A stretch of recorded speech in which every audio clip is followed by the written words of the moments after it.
Hogwarts, The Return of Turmoil. This video is purely for entertainment and does not infringe on copyrights or laws. The rights to the novel and image belong to the original author. We do not claim ownership. Don't like waiting and want to listen to this fanfic in full now? Subscribe to our Patreon, where you'll find the best fanfics. Chapter 151: The Origin of Horcruxes. Dark Awakening. Maureen was shocked. Was this the prophecy about Dark Awakening that Professor Trelawney mentioned last time? But what surprised Maureen even more was the 6 paintings. Hugo, Lily, Jamie, Mosby, Delia, and Pork were trapped in the canvas. Everyone had lost their intuition, but they were all standing in the center of the canvas. There was a paintbrush behind them, and the tip of the brush was against their feet. There was a closed eye at the tip of the brush, and they were standing on the eye. "Ping, you actually trapped 6 students in the painting," Professor Charles said angrily. "Painting in a painting, Charles. This is my masterpiece, another world I created for them. If you are loyal to me, I will teach you how to create art full of vitality. Art created with life is great art." Ping didn't seem to be in a hurry to do anything. He always wanted Professor Charles to surrender. "In order to maintain my magic, I need to absorb the magic of other paintings and move them around. No one noticed what I was doing in the castle, except you. You helped to repair the paintings. I can see that you are very passionate about painting. I need someone like you." Ping was full of admiration for Professor Charles, but Professor Charles just stared at him coldly. "This is not the art I pursue, Ping, you make me sick." Professor Charles's square face had an unconcealable pride, a gesture that would not yield easily. "I will stop you." Professor Charles fired another spell, but the spell still passed through Ping's body. Ping shook his head disdainfully. "You can't stop me, no one can stop me. I am the greatest wizard in the world, I have lived the longest, and I have more experience than anyone else. I know how to stop everything. My name will make people surrender one day. I'm sorry you are not qualified." Maureen thought quickly about how to deal with Ping. What he said now was to attract Ping's attention and prevent Ping from using the so-called Dark Awakening too early. When Voldemort and Grindelwald stirred up the wizarding world, they had such tasteless ambitions like you. Unfortunately, they all ended up miserably, and you won't be much better. Maureen said. "Voldemort? Haha. That arrogant and conceited man is worthy of being compared with me." Ping laughed contemptuously. "You never know what the truth is, right? Walker, do you know why Voldemort is so difficult to kill? Do you know where he learned the magic of Horcruxes? Do you know who first proposed the magic of splitting the soul?" Ping grinned, and the lightning outside kept tearing the sky apart. Thunder rolled, and the curtains in the house fluttered. Through the window, Maureen saw that the people on the street were still walking step by step, without showing any abnormality, and seemed to not care about what happened in this house at all. "I proposed the theory of Horcruxes, Walker," Ping said coldly. The air was quiet for a while. "You proposed the theory of Horcruxes." This surprised Maureen quite a bit. The magic that Voldemort made himself unkillable was actually proposed by Ping? How powerful is Ping to be able to come up with such a terrible magic?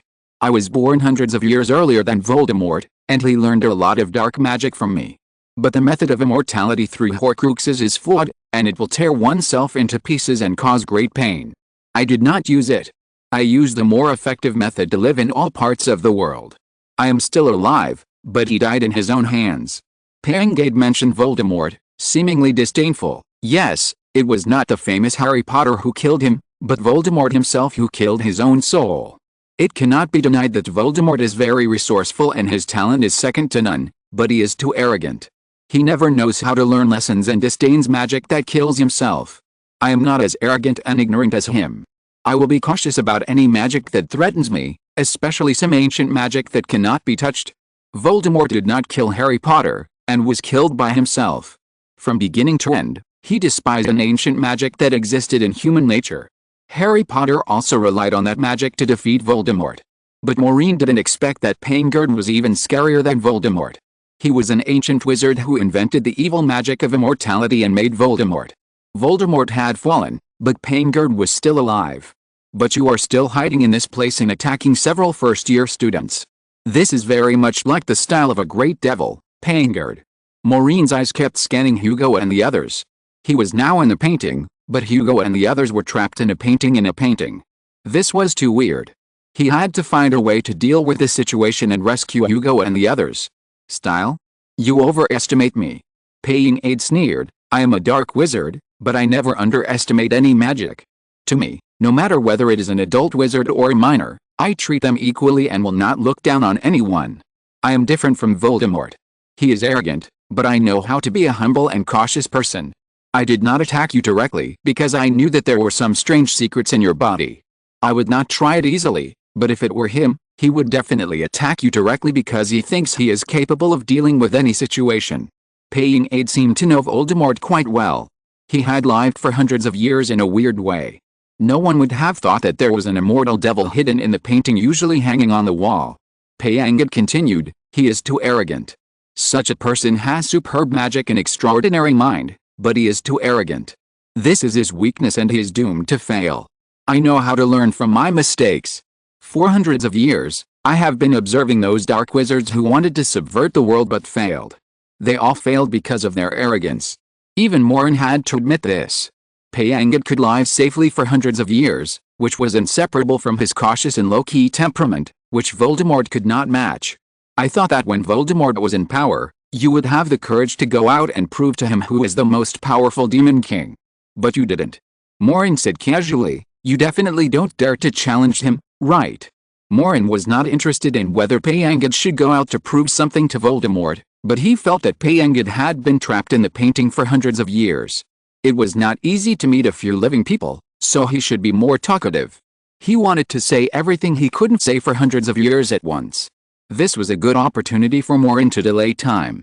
It turned out that Maureen's guess was correct.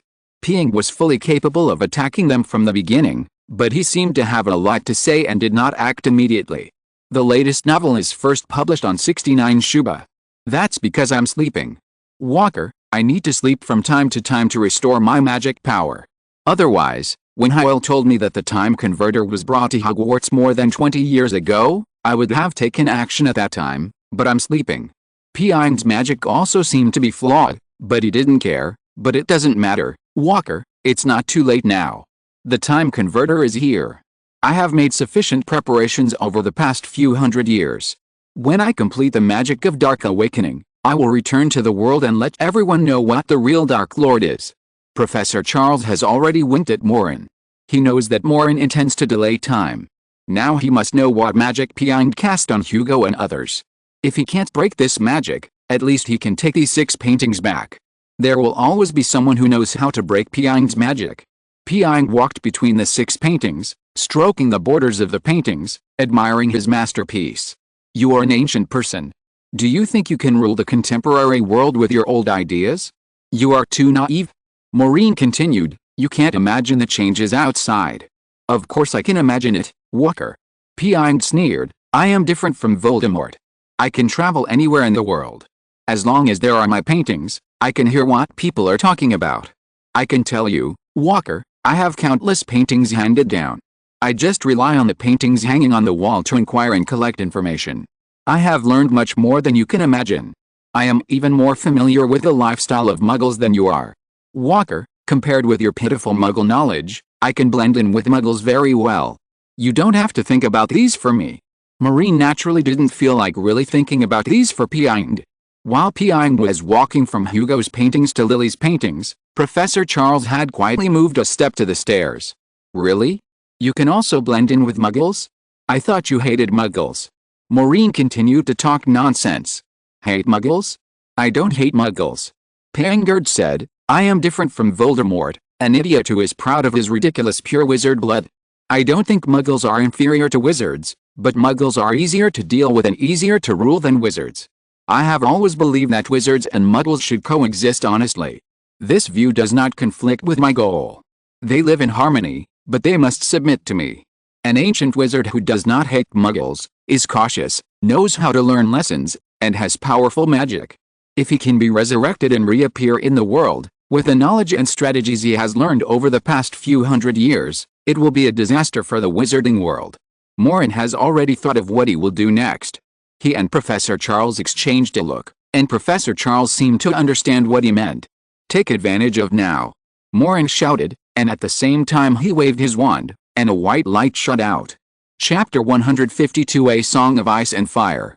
Smoke is rolling. Morin's smoke spell instantly filled the entire room, covering everyone, but his smoke spell did not last long before it disappeared. That's all you can do? Huh? Walker, this is not wise. Pyong said calmly. Earthquake. Another ray of light had already shot from Professor Charles's wand to the ground, and the whole house shook violently. All the tables and chairs fell to the ground, and the 6 easels were also shaky. Maureen waved his wand and used a flying spell to grab the nearest Hugo canvas in his hand, then he slammed open the room next to the hall and rushed in. He didn't want to fight Pyong head-on. If Pyong wanted to use Hugo and the other 6 people as magical sacrifices for the Dark Awakening spirit, then he only needed to take away one of the paintings to make the magic unsustainable. Do you think you can stop me by taking a painting? You are wrong. You can't leave the painting. I want to see where you can escape to. Pyong's teasing voice sounded behind him. Professor Charles also got a painting, and the two of them ran to different rooms separately. Hoyle, Pixie-Iwo, go catch them. It doesn't matter. The time is not up yet. They can't escape. Pyong didn't seem to be in a hurry at all. When Maureen heard the names Hoyle and Pixie-Iwo, he felt a little strange. These 2 people were the good and bad guys in the Wizards Tomorrow, and they were actually in cahoots with each other. He didn't care so much and had already knocked open the door. He thought he would see a simple bedroom, but Maureen was wrong. He plunged into fog, just like when he came. What happened? Did I leave the painting? Maureen ran in the fog in confusion. When he ran out of the fog, he found himself at the edge of a rocky cliff. The stones on the ground were uneven and there were traces of burning. Roar! A deafening sound came from the pine forest on the side of the cliff. Maureen was startled because he found that the pine forest on the cliff was burning with raging flames and thick smoke billowing into the sky. Maureen had just stood firm when a huge fire dragon flew out of the burning forest. The fire dragon was purple all over, shining brightly in the sun, and it was majestic. It saw someone invading its territory and had already flapped its wings to fly towards Maureen. Maureen turned his head and looked straight ahead. He saw a huge square opening in the fog in front of him. Through the opening, he could see the spiral staircase and the windows of the tower. He suddenly knew where he was. North Tower. He remembered clearly that when he went to the North Tower to check just now, there was not only a painting of Pyong in the North Tower, but also paintings of purple fire dragons around the painting. He had unknowingly run from Pyong's painting to the fire dragon painting on the North Tower. It's useless. My house is connected in all directions. I used space magic to communicate with the paintings in the castle. No matter how you run, you will be in the territory we control. You can't leave these places. Hoyle, with the golden hair, slowly walked out of the white mist behind Maureen with a magic wand, looking at Maureen with a playful face. Really? Maureen looked at the righteous protagonist in the comic book Wizards Tomorrow, a person in the painting who worked for Pyong and was hated by other people in the castle, but unfortunately he turned evil. Petrified all. Maureen grabbed Hugo, who was sleeping in the painting, with one hand, turned around and shot the magic wand at Hoyle. Hoyle jumped to the side and avoided Maureen's petrification spell. Dragon, catch him. Hoyle used his magic wand to cast a crochet spell at the purple dragon. The purple dragon twisted in pain and was very afraid of Dragon. It roared in the air, and a huge purple flame sprayed out of its mouth and hit Maureen. Maureen dodged quickly, and the flame set the corners of his clothes on fire, but a huge wave of water had already been created around him, and the waves rolled up to meet the purple flames in the sky. Turbulent waves. Maureen waved his magic wand, and the waves piled up layer by layer, rushing towards the burning pine forest like a tidal wave, and extinguished the flames in the forest in an instant. He was wrapped in bubbles and rushed quickly towards the charred pine forest. This was the magic he learned from Arnok last time. When Arnok taught him the water purification spell, he taught him how to use water magic more powerfully. This magic can attract a strong stream of water. Maureen has just mastered this spell not long ago. Catch it. Dragon, crochet us. Hoyle shouted. The purple dragon screamed in pain, flapped its wings desperately, flew over Maureen's water waves, and rushed to Maureen's eyes. The blazing flames fell from the sky again, and the scorching temperature had evaporated the water waves around Maureen. Flames take shape. Maureen had folded Hugo's canvas and put it in his pocket. When he faced the purple flames of the dragon, his first thought was to control it. At the moment the flames rushed over, his magic wand emitted an invisible wave that connected to the purple flames. The latest novels are first published on the 69th book bar. Yes, yes, this is what Arnold said about controlling the flames. Maureen became very calm at the critical moment, as if the danger had stimulated his potential. This time, his magic once successfully controlled the flames spewed out by the purple dragon. Then, an idea came to his mind, and the flames were forced to twist and form a flaming lion, waving its sharp claws and turning to grab the purple dragon. The purple dragon roared, obviously not expecting that the flames he spewed would turn around and attack him. A domineering and powerful Gryffindor lion, completely condensed by flames, was as big as the fire dragon. The lion pounced on the fire dragon at once. The fire dragon could not dodge and was pounced by the lion transformed by Maureen and fell off the cliff. Next is you. Maureen waved his magic wand again, and the flaming lion jumped from the cliff again. The air seemed to be distorted by the burning. The flaming lion looked up to the sky and roared in the air, this time heading towards Hoyle. Hoyle's face changed slightly, and his body turned into a gust of snow, floating in the same place. The flaming lion missed, and the gust of snow had condensed behind Maureen. Hoyle reappeared ice without breath. The blizzard was squeezed out of the surrounding air, and the temperature dropped suddenly. The gust of snow swirled and turned into black ice ridges, making a sharp sound of breaking through the air, and appeared in front of Maureen in an instant. But Maureen's reaction was also very fast. The lion condensed from the purple flame had already landed in front of him and blocked all the ice ridges. Bang! The lion controlled by Maureen was shattered by Hoyle's ice magic and turned into sparks. Maureen waved his wand again, imitating what Arnok had demonstrated to him. This time he had to learn to control the flames that were about to disappear. Maureen was extremely focused at this moment. After all, he was only a first-year student. When Arnok taught him fire magic, he could hardly cast the fire transformation spell. But now he felt that the magic in his body was flowing regularly, and those flames could be controlled by him. Flame transformation. Maureen shouted again.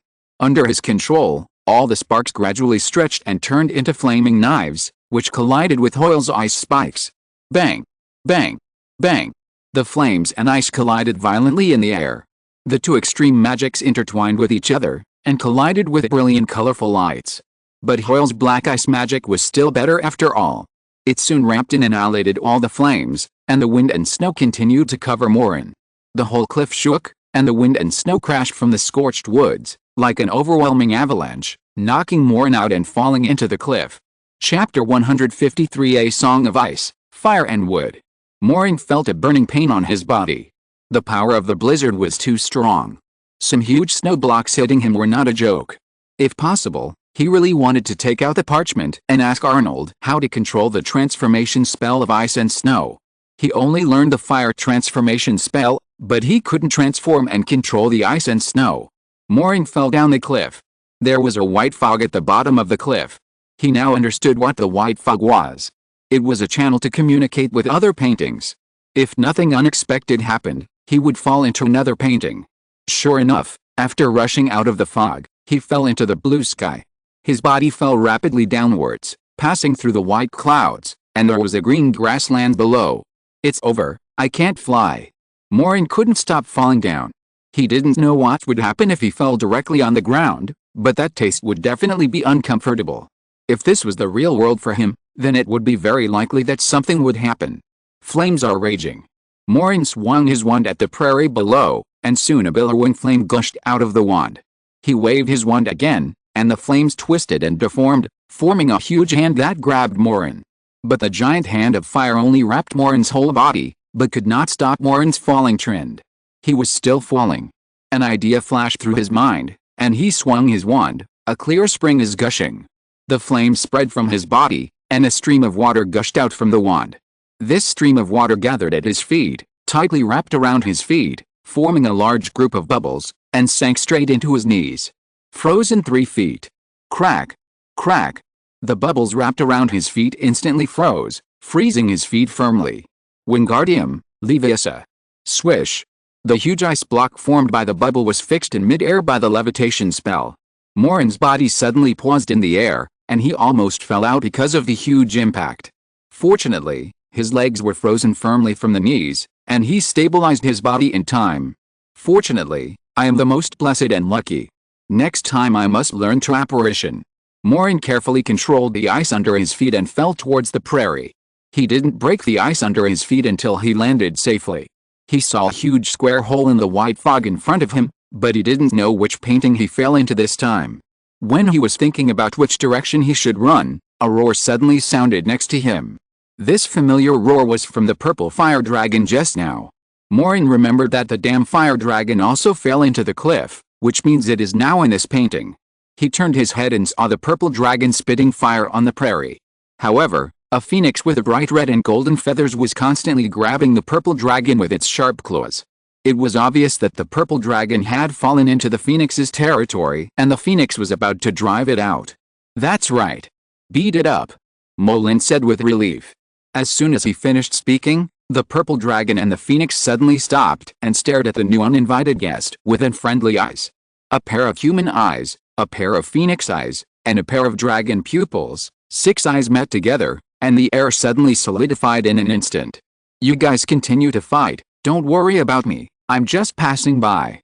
Maureen showed a very innocent smile, then turned around without hesitation and ran towards the fog over there.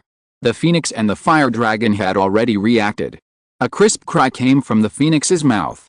It flapped its wings and rushed towards Maureen, and the fire dragon also roared and rushed towards Maureen. Billowing flames gushed out of the phoenix and the fire dragon, igniting the grass. "Peck the dragon. It deserves a peck. I was just passing by." Turbulent waves. Maureen shouted and threw a huge wave behind him. The huge wave rolled up and crossed the middle of the prairie. Then Maureen shouted again, frozen 3 feet. The huge wave was directly frozen into an ice wall, blocking the invasion of the flames, but the phoenix and the fire dragon slammed into the ice wall violently, smashing it into pieces and continuing to rush towards Maureen. Fortunately, when Maureen fell just now, he was not far from the border of the painting. When he was about to rush into the fog, suddenly a gust of wind and snow rose in front of him again, condensing into the appearance of Hoyle. Li Zuling Shuang. Countless ice and snow turned into giant frost hands in front of him, grabbing Maureen. Maureen rolled on the grass, dodged the attack of a giant frost hand, and was forced to run to the side. "It's really haunting." Hoyle blocked his way in front, and there were 2 phoenixes and fire dragons that suddenly made up and chased him together. This was a sad day. He remembered the last time when Arnag taught him the fire spell. He mentioned the spell about the growth of plants. At that time, Arnag said the spell 10,000 trees are strong, but he also said that if you want to turn plants into weapons for fighting, you can use another spell. The latest novels are first published on the 69th book bar. Fern Dance. Maureen swung his wand to the ground. In fact, this spell had never worked before. Arnag also used this spell to control the camphor leaves to change into various shapes. When Maureen tried it himself, he just made the ordinary grass twist twice and then became paralyzed. But in times of crisis, today he was in a good state, and he didn't know where he got the courage, but he shouted this spell directly. Swish! Swish! Swish! The 4 small grasses within a 5-meter radius of Maureen grew wildly, and the branches became extremely thick. In a blink of an eye, they grew to more than 10 meters high. The branches were actually thicker than Maureen. However, he lacked experience in fighting with others and did not have a good control of the growth direction of the grass. As a result, he was pushed away by the grass summoned by his feet and fell to the ground. The whole person was squeezed between the branches of 2 large grasses, making him almost unable to breathe. Mistake, mistake. Maureen struggled to pull his feet out from between the branches of the 2 large grasses. The wildly growing large grasses kept dancing around him. Maureen felt as if he had suddenly walked from the prairie into the large grass forest. He quickly got up, waved his wand, and controlled the large grasses. "Come on. Arnag taught us that every tree and grass is an enemy."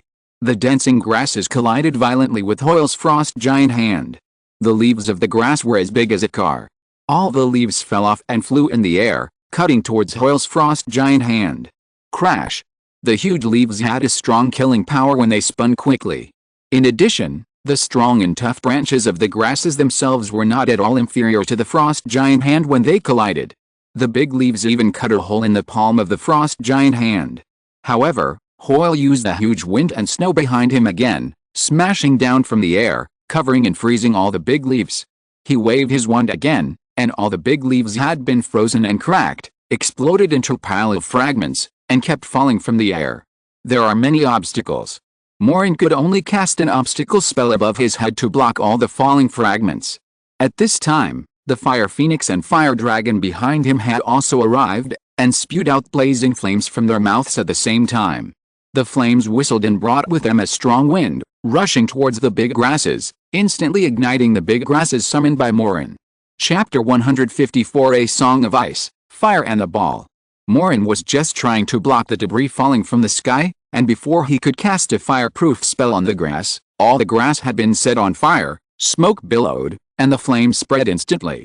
Maureen was startled, and quickly summoned a stream of water to wet himself, then got out from beside the fire grass and left the fire scene, swung his magic wand back as he ran. Flame transformation.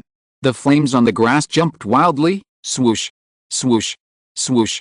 All the flames turned into ropes with fangs and claws again, wrapping around the Fire Dragon and the Fire Phoenix, but these flames were directly ignored by the Fire Dragon and the Fire Phoenix. They came prepared, and were no longer caught off guard like the Fire Dragon just now, and they passed through the flames in an instant. But Maureen had already run into the fog again and ran to the next painting. Don't fall again. Before Maureen finished speaking, he stepped on empty air again and fell down, cursing his bad luck in his heart. Why can the people in other paintings move freely in every painting, but he always falls down? At this time, deafening cheers suddenly rang out from all directions. Countless people were screaming and cheering, and some people kept shouting "Go!" and blowing whistles. The roars of various magical creatures were endless. Maureen fell into a painting of a Quidditch match without knowing it. Soon he knew where he fell. This was the place where Sir Cadogan's horse grazed in the North Tower when he went to look for Sir Cadogan. It was also the venue for the 99th World Quidditch Cup final, right in the ancient Roman Colosseum. The 12 stands around were filled with excited wizards, who were wrapped in colorful team flags. The whistles were sharp and long, one after another, and they shouted the slogan "The Garner Tigers are unstoppable." The stands on the opposite side were not to be outdone, shouting the slogan "The Black Wolf is unstoppable." The fans on both sides were one way higher than the other, and the whole stadium was boiling. When Maureen fell, he just knocked a Garner Tiger player out of the air, and he quickly grabbed the broom and turned over to ride on the flying broom. "Sorry, I didn't mean to, I was in a hurry." Maureen shouted at the unlucky player who fell in the crowd with an apologetic look. He thought that the other party should not be in trouble, so he quickly straightened the flying broom and rushed towards the thick fog outside the stadium. He wanted to leave here quickly. At this time, all the Wizards fans shouted excitedly again, and many players suddenly rushed towards Maureen, as if they were going to fight for something. Maureen lowered his head and passed under the bat of a Black Wolves batsman. He suddenly understood why everyone was shouting, because everyone had seen the snitch. The players of the two teams were jamming and pushing each other to prevent the other team's seeker from catching the snitch. Maureen was not interested in catching the snitch. He bypassed these people and continued to fly into the fog. But a golden shadow suddenly flashed in front of him. He subconsciously turned over and grabbed the shadow with his left hand. The originally boiling stadium suddenly became quiet. Both the players and the fans were stunned. The whistles and cheers disappeared without a trace. Everyone's eyes fell on Maureen. The quiet atmosphere made Maureen feel a little weird. Maureen felt a little embarrassed to be stared at by so many people. He spread his palm and showed the snitch with its wings crumpled by him. Surprise! Maureen waved the golden snitch in his hand shyly and innocently, feeling a little uneasy. He didn't want to catch the golden snitch. The whole audience was stunned. After a while, some people in the crowd shouted in dissatisfaction, "The winner of this game is our Black Wolves. It doesn't count without this outsider. Our seeker would have caught the golden snitch. Don't be silly, it's our Garner Tigers who won. Didn't you see he was riding the new generation of Broom King sweeping 3 stars endorsed by our Garner Tigers? He's not a formal player. This game doesn't count. Where is the foul? Can't you afford to lose?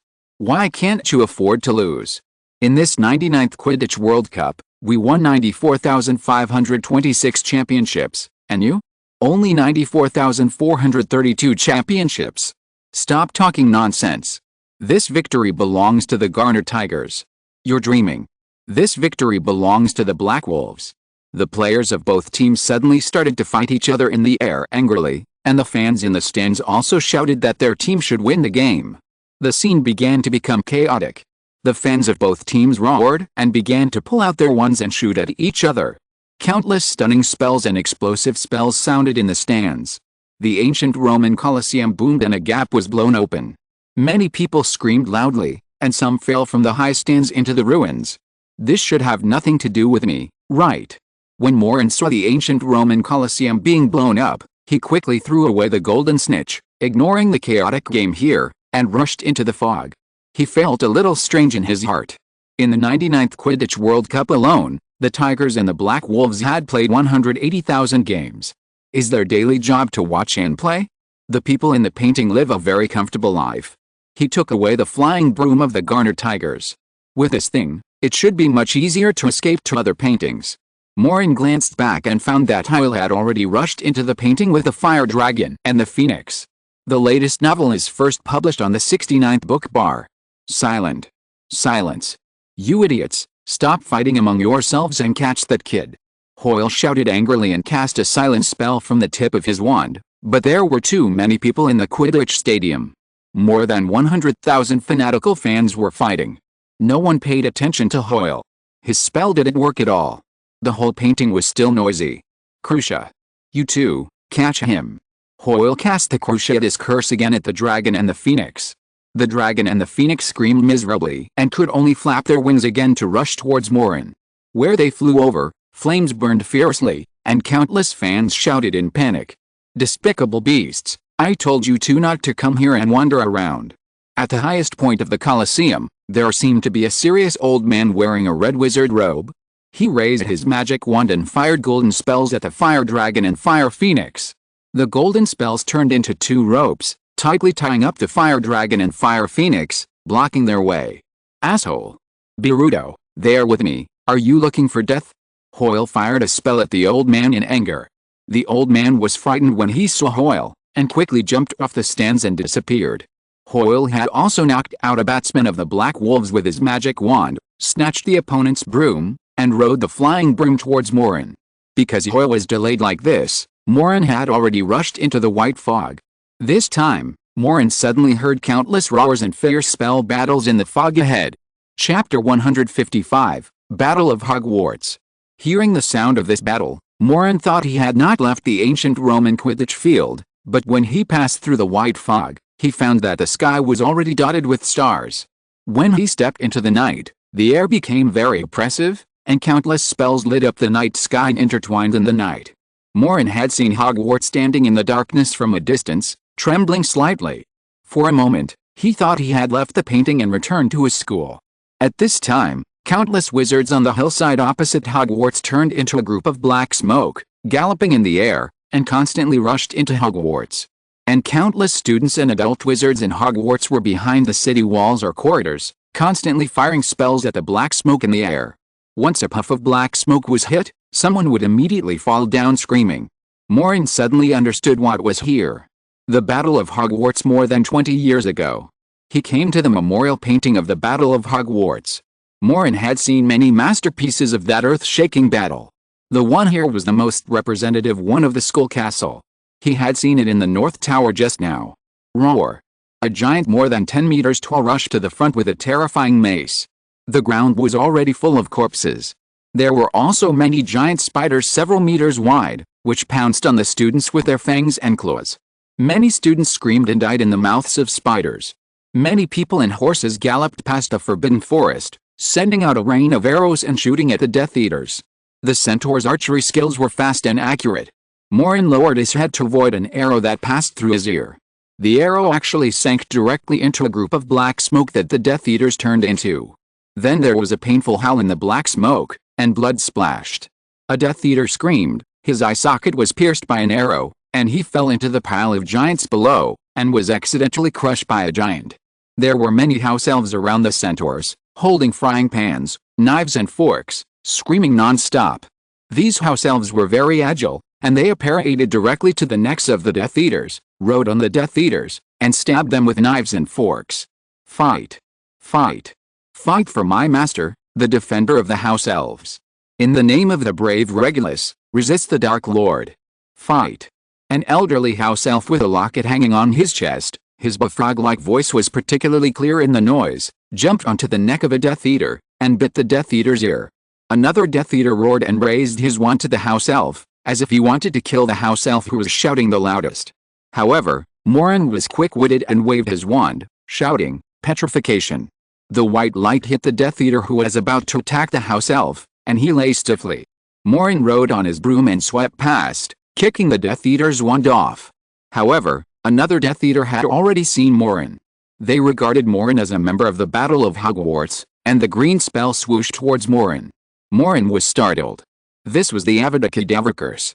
Although he knew that the person in the painting would not be really killed by the person in the painting, and maybe he would come back to life after the battle, Maureen was not a native of the painting after all. If he was hit by the spell here, he would probably fall into Hoyle's hands. Too much into the drama, I shouldn't get involved in their fight. He was infected by the solemn and murderous atmosphere in the painting, and almost forgot that it was just a painting, not a real battlefield. But he suddenly thought, anyway, he was here, and he hadn't been born for more than 20 years, and now it was not bad to have the opportunity to watch how everyone fought Voldemort in the painting. And in such a chaotic battlefield, it was not easy for Hoyle to find himself. Yes, let me see, the castle. Maureen turned his broom and rushed into the castle, while continuously sending surging fire spells to the back to pull the Death Eaters away. The castle was the place Maureen was most familiar with, and it could provide him with some help. But riding a flying broom in the sky was too big a target, and many Death Eaters paid attention to Maureen. He was like a moving live target, and spells kept attacking him.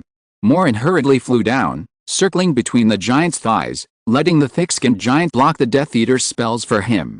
The worst thing was that there was a chill that suddenly came from the front, as if the hot summer suddenly fell into the bitter winter. A feeling of despair and helplessness spread from the bottom of the heart, making people feel that they would never be happy again in their lives.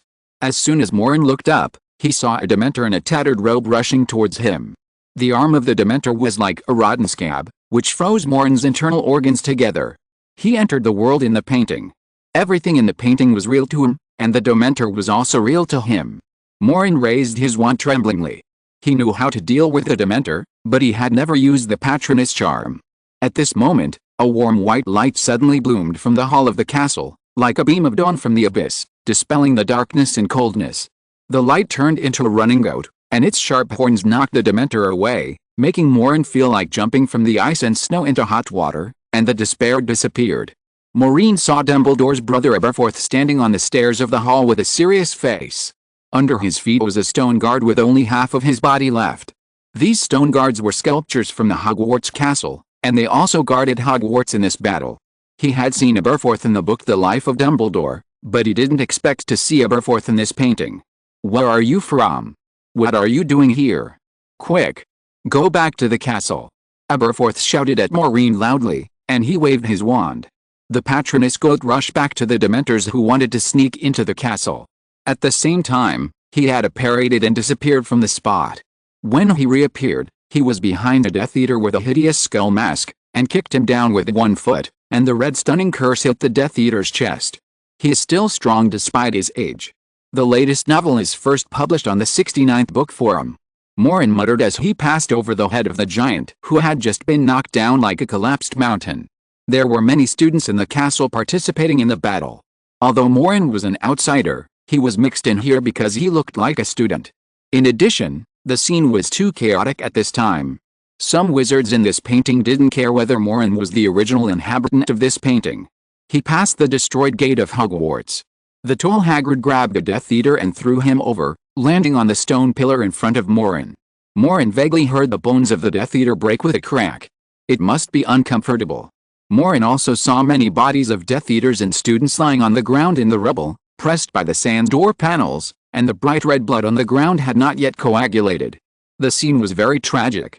Although Maureen had read many books about this battle and had seen many paintings about this battle created by wizard painters, it was the first time for him to run into painting and experience it all in person.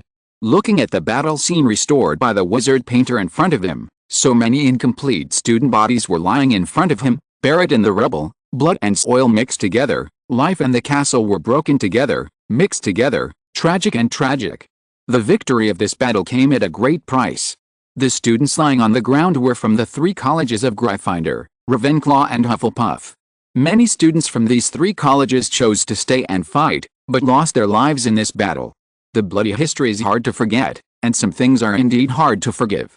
But Maureen didn't have time to sigh, because he glimpsed outside that Hoyle had also joined the battlefield with the Fire Dragon and Fire Phoenix. A tribute to the original novel and movie. If you're listening to this novel on a channel other than Fanfic World, it means they downloaded and uploaded it without effort. We cordially invite you to visit our channel, Mundo Fanfic Novelis. There you'll find the original version of this story, and you can explore many other novels of various genres. We're waiting for you to immerse yourself in a world of incredible novels. Chapter 156, Battle of Hogwarts. The entrance of a fire dragon and a fire phoenix immediately caused a great commotion, because these two magical animals were not ordinary people. Hoyle still raised his wand, pointed at his throat and shouted loudly, "Stop it! Find the intruder for me. I want to catch him." He used the amplification spell to make his voice thunderous, filling the sky above Hogwarts, and many wizards covered their ears involuntarily. "You are the intruder, Hoyle. Who allowed you to enter our territory?" Professor McGonagall and others who were fighting fiercely with Voldemort suddenly stopped and glared at Hoyle. Not only Professor McGonagall, but even a mysterious faceless man cast a cold look at Hoyle. Hoyle saw that Professor McGonagall was obviously afraid. Unlike the people in other paintings, everyone in this painting was fighting and was not afraid of Hoyle, not to mention that Professor McGonagall was still the principal in the real world. Hoyle didn't seem to dare to make things too awkward with Professor McGonagall.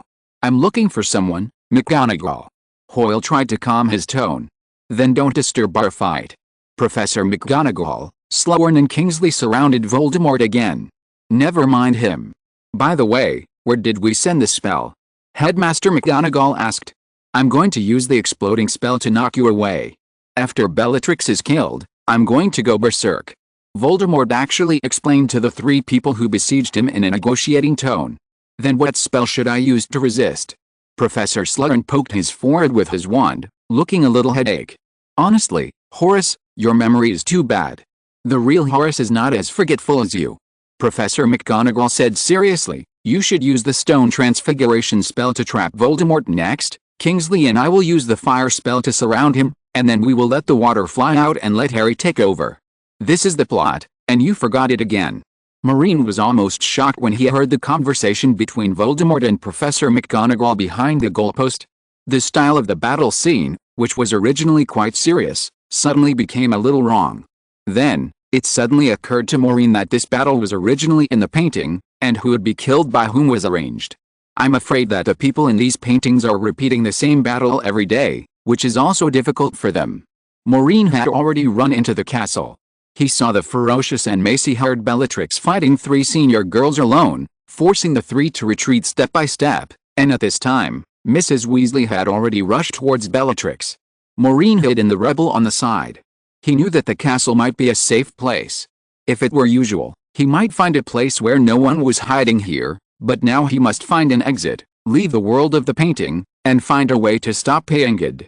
As long as there is one less painting, his so-called Dark Awakening should not be completed. "I just need to get this guy Hugo out, and then go to the principal to make things clear. By then, they will definitely have a better way." Maureen took out the shrunken Hugo canvas from his pocket. Hugo was still fixed on the mark, sleeping.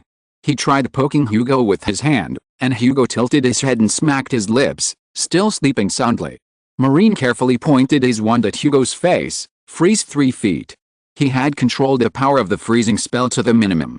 He would usually wake Hugo up like this in the morning. "Ah. Maureen, is it time to get up again? Let me lie down for another 5 minutes." Hugo said drowsily. "Don't lie down. Look at your grandma and Bellatrix dueling." Maureen whispered. "What? Who wants to duel? Where? Where?" Hugo suddenly opened his eyes, then looked around and asked in confusion, "Where am I?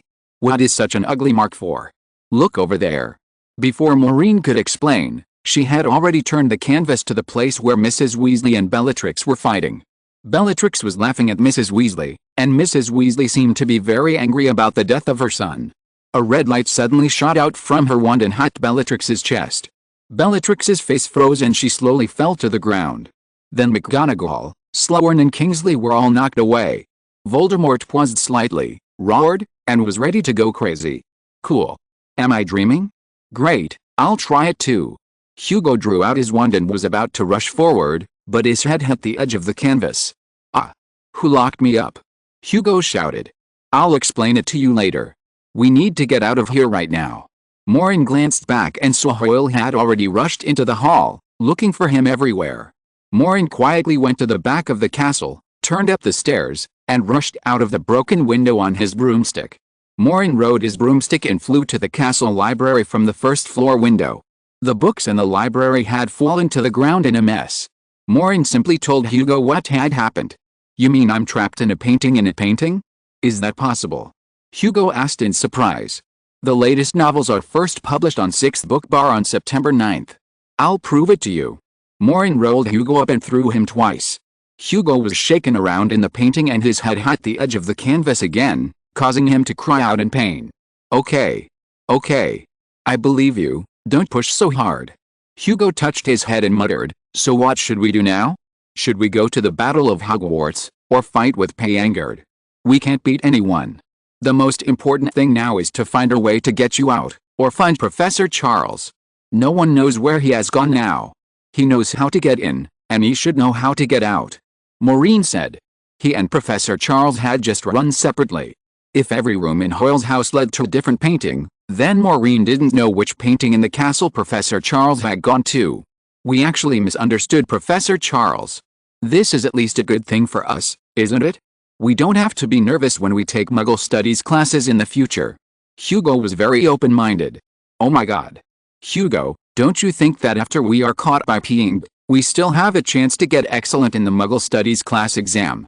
Maureen stepped over a large piece of rubble, stepped on a 3-foot-thick black magic book, jumped behind the overturned bookshelf, straightened a collapsed chair on the ground, then sat down and continued, what makes me feel strange is why Peeng didn't come after us in person? With his ability, it should be a very easy thing for him to catch us. Come on, man, do you still want him to come after us in person? Hugo said, big men always have to have the demeanor of big men. He has to go out in person to catch a first-year recruit. What's the point of cultivating his own followers? Let them rest and be the boss. Maureen shook his head and said, I think Peeng certainly can't leave as he pleases now, otherwise, with his ability, he should come after us in person. After all, this matter is a big deal for him, and it is wiser to do it himself. But he didn't come, he must have been restricted.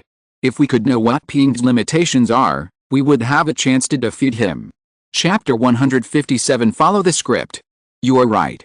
Hugo sat on the mark of the canvas and continued, it would be great if we could find the headmaster's portrait and let her tell the headmaster in the outside world. Maureen shook her head, the headmaster McGonagall in this painting is busy dueling with Voldemort. She is unlikely to help us, and she may not believe what we say. After all, even if the person in the painting and the person outside represent the same person, their personalities may not be the same. Who can we ask for help? Hugo asked. Maureen's eyes lit up. Oh, right, let's go find Sir Cadogan. He is more familiar with the castle's paintings than we are, and may know how to help us. Maureen remembered that Sir Cadogan was still trapped in the Sutherland Canyon. The unlucky guy was still drifting between the 7th floor corridor and the North Tower. He might have been tripped by a reef from time to time and performed various difficult gymnastics in the air. Maureen touched his pocket. Fortunately, the shrunken photo frame of Sir Cadogan was still there. He shook the photo frame and said, Sir Cadogan, can you come back? Is the black dragon bile ineffective? Not yet. Where did you go? I'm scared now. Gurgle gurgle. Sir Cadogan's voice disappeared again. What's wrong with him? Hugo asked curiously. Maybe he drank water again. Maureen shrugged helplessly. It was estimated that he couldn't count on this guy. When Maureen was thinking about what to do next, a white light suddenly flew in from the window outside. Appear. The spell shot in from the window, turning into waves, wrapping the entire library, and shaking violently around Maureen. Found you. Crazy ice without breath. Hoyle sneered. The strong wind and snow rushed in from the outside of Hogwarts Castle again, sweeping towards Maureen. Maureen stuffed Hugo's canvas into his pocket, turned over and jumped onto the flying broom, and rushed out. This guy is here so fast. Maureen flew out of the front door of the library and entered the castle, which was covered with rubble. He rushed to the stairs of the castle. The stairs had been destroyed by the spell. Hoyle was chasing him closely. His ice and snow rushed out of the corridor and grabbed Maureen like a whirlwind. When Maureen flew down, he suddenly found that the whole castle seemed to have become much quieter, as if the battle was over. There was only the sound of snow and wind washing the handrails of the castle stairs behind him. The snow and wind chased him. He turned towards the hall. The atmosphere in the hall was very depressing. He saw many people crowded together, with expressions of fear and panic on their faces. In the middle of the hall stood two people. One was Voldemort, whose face looked like it had been cut vertically by a kitchen knife, and the other was Harry, a young man with a lightning scar on his forehead. The two were facing each other nervously. "I don't want anyone to help," Harry said loudly. In the absolute silence, his voice spread far like a trumpet. "It has to be like this. It has to be me." Voldemort made a hissing sound like the breath of a venomous snake. At this moment, Maureen had already rushed into the hall. Behind him, a blizzard like a landslide smashed the already broken pillars and poured down like a tidal wave. Originally, everyone focused their attention on Voldemort and Harry, but at this time, they all turned their heads at the same time. What's going on? Where did the avalanche come from? Many people screamed, frightened by the sudden blizzard. Even Voldemort and Harry, who were talking, turned their heads to look at them. "Stop it now, a sacred battle is going on here, no one is allowed to interfere." "Hoyle, it's you again," Professor McGonagall shouted loudly, and she quickly took out her wand to eliminate the snowflakes in the sky, but Hoyle fired a spell directly at Maureen, Stupefy. In order to avoid the stupefying spell, Maureen turned his flying broom upwards and raised his wand, Petrify All. But his petrifying spell was off, and then Maureen opened his mouth wide, and many people screamed. Voldemort in the middle of the hall did not dodge, and was hit by Maureen's petrifying spell. His whole body became stiff, and with a bang, he fell face down. This time everyone was shocked, and even Professor McGonagall turned her head to look at Voldemort, who was suddenly knocked down by Maureen. "Professor McGonagall, Voldemort has fallen, should we cheer now?" Professor Slughorn asked doubtfully beside him. "But, it wasn't Harry who killed him, it's not time for us to cheer yet, is it?" Kingsley also looked shocked.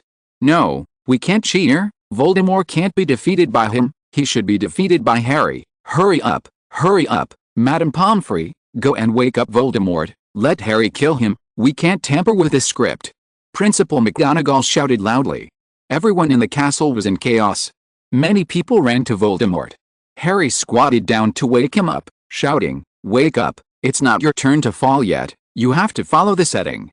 The petrification spell on Voldemort was lifted. He touched his face and sat up angrily and said, "Oh, can't you just treat me as if I were killed?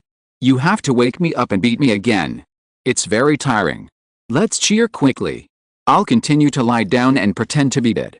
"No, Harry must have killed you. You still haven't finished your lines. Where's your wand?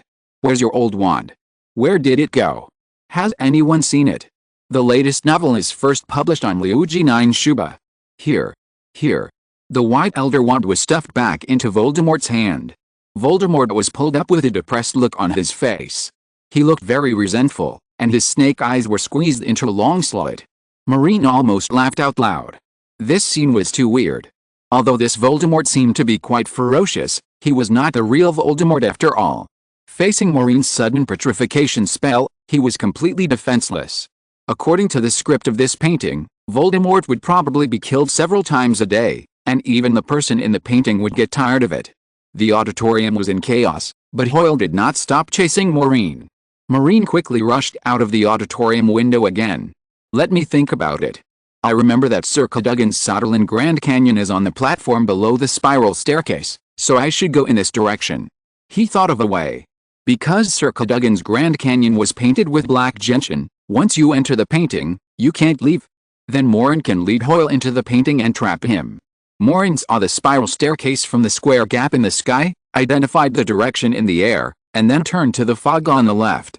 Next, he rushed into a dense forest, was barked by a three-headed hellhound, and rushed into an underwater world on a flying broom. In the underwater world, the flying broom encountered resistance and became very slow. There were all kinds of mermaids swimming around him with harpoons, driving him away. He had to hold his breath and leave quickly. Hoyle was chasing closely behind him. The moment Maureen left the underwater world, he cast a freezing spell behind him. He vaguely heard Hoyle's angry shout, as if he was blocked by his freezing spell.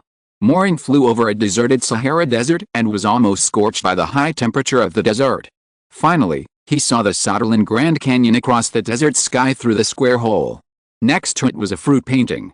He turned around and stopped in the fruit painting. There were a lot of fruits here. I don't know which painter had nothing to do and made the fruits cover the entire prairie. Some normal-sized fruits were fine, but some apples and watermelons were as big as 2 Maurins. He became a tiny person in front of the fruits. Hoyle had also rushed into the fruit painting. The wind and snow froze the fog on the 4 sides of the painting with a swish, trapping Maureen in the painting. Happy Mid-Autumn Festival. Chapter 158 Cutting Fruit. You can't run away now, Hoyle said coldly. He pushed aside the golden hair on his forehead and waved his wand. 3 2-meter-high apples flew towards Maureen from different directions. Show your strength, Maureen shouted.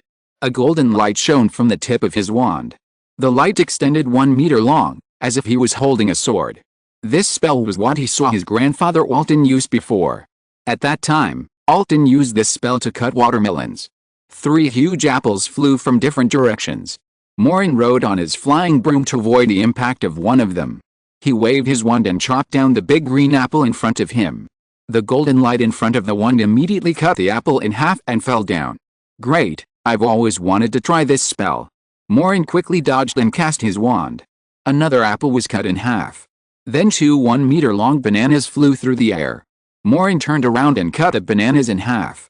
The bananas still exuded a strong fragrance. If he hadn't been busy cutting fruits, Maureen might have tasted them.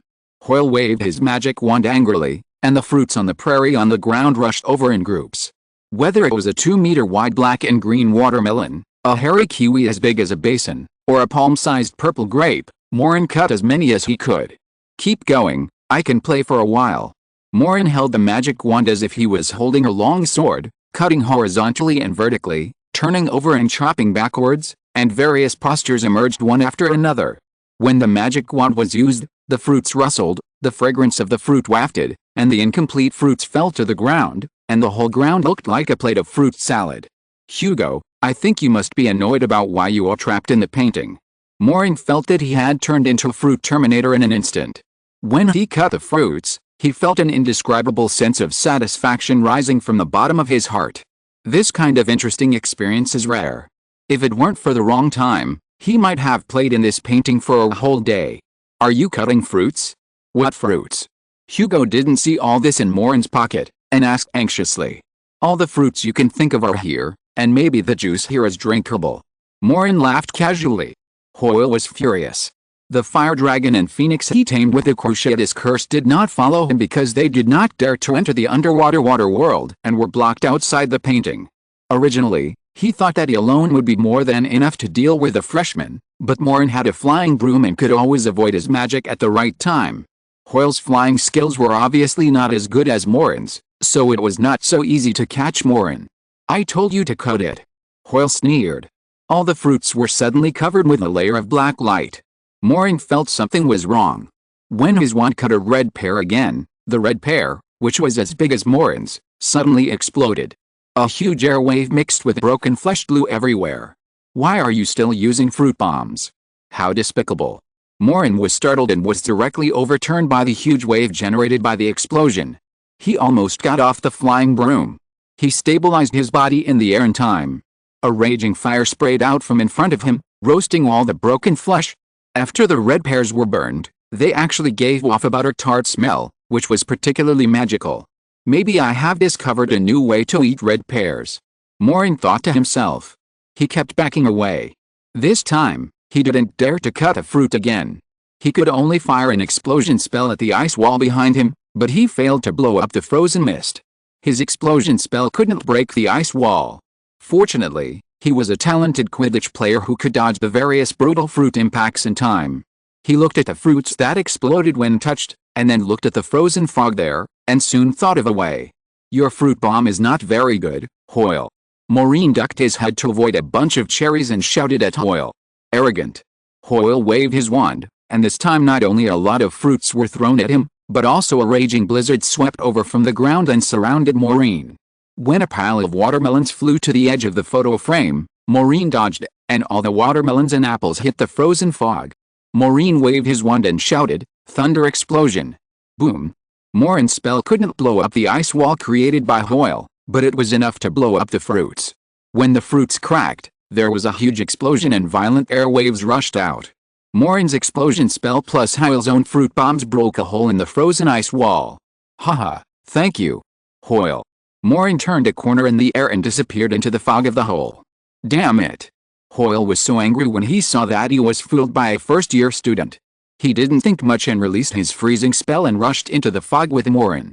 But not long after Hoyle disappeared in the fruit painting, Maureen suddenly flew back from the fog and appeared in the fruit painting with a leisurely look on his face. He just stayed in the fog for a while and didn't pass through the painting at all. After Hoyle, who was blinded by anger, crossed the white fog and entered the Sutherland Grand Canyon next to him, Maureen returned the same way. Hoyle, I won't see you off. The latest novel is first published on the 69th book bar. Maureen breathed a sigh of relief. Hoyle's angry roar had already been heard from the Sutherland Canyon next door. He just realized that he had been tricked by Maureen and wanted to go back the same way, but he ran into the fog and couldn't get out. Black dragon bile. Damn it, how could there be paintings painted with black dragon bile here? Impossible, I have clearly cleared all the paintings painted with black dragon bile here.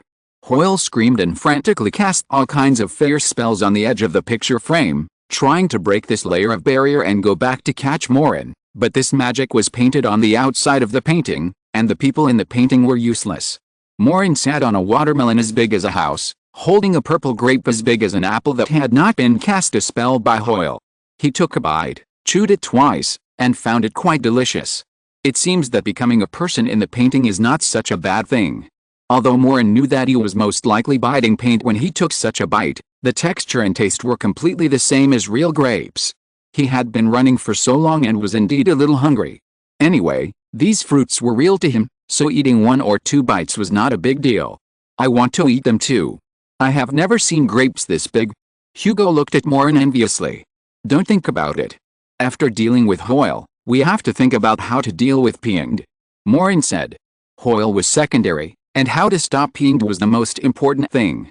Maureen spit out the grape skin and scanned the fruit salad on the ground. These fruits that he had cut or exploded had begun to gradually move together and return to their original state. The things in the painting have the ability to repair themselves automatically and will not be destroyed by a few spells they cast. There should be a portrait of Headmaster Dumbledore in the North Tower, right? If we find him, I wonder if we can ask him to deal with Pienged. Hugo suggested. We can try. It would be okay if we find Professor Trelawney. She lives here. Maureen got on his broom again.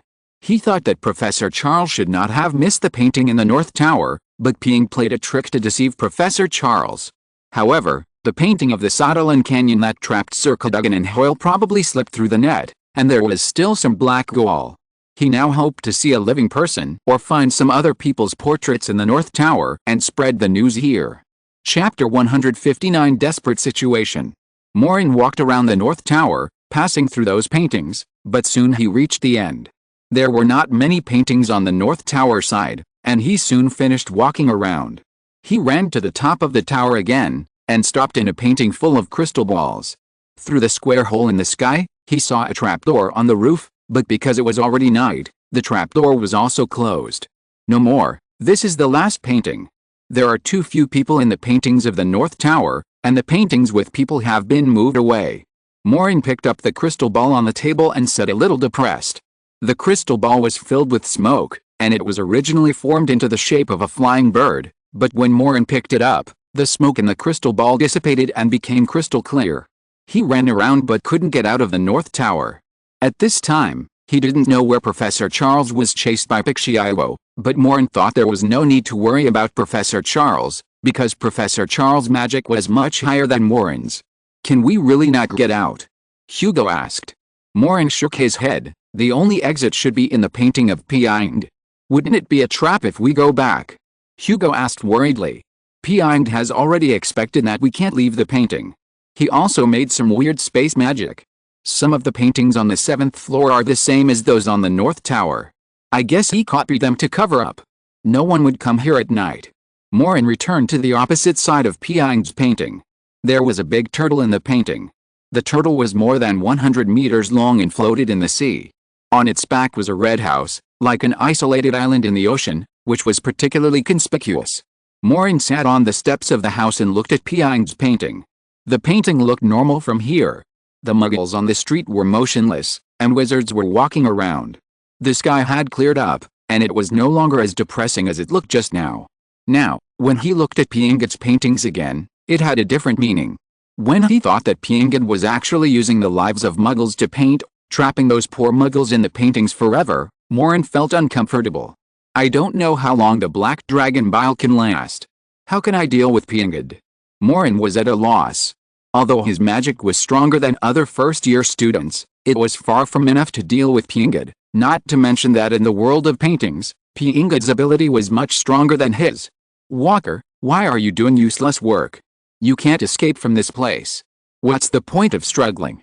Piang's voice suddenly rang in Maureen's ears, startling him. Maureen jumped up immediately, stuffed Hugo into his pocket, picked up the flying broom, and held the magic wand to be alert. But there was no one around, only the endless ocean line disappearing in the white mist, and the sound of the huge turtle paddling under his feet. Where is this guy? Maureen looked around, but still didn't find Piang. Now that we are at the door, there is no need to hide anymore. Piang's voice came from behind Maureen. Before Maureen could turn around, the door of the house behind him suddenly opened with a bang. A transparent hand wrapped around his waist and pulled him back. He was caught in the house. Bang! The door closed again after he entered the room. Maureen looked around in surprise. He was actually back in Piang's house. I told you that you have nowhere to run, Walker. In the painting, my space magic is unlimited.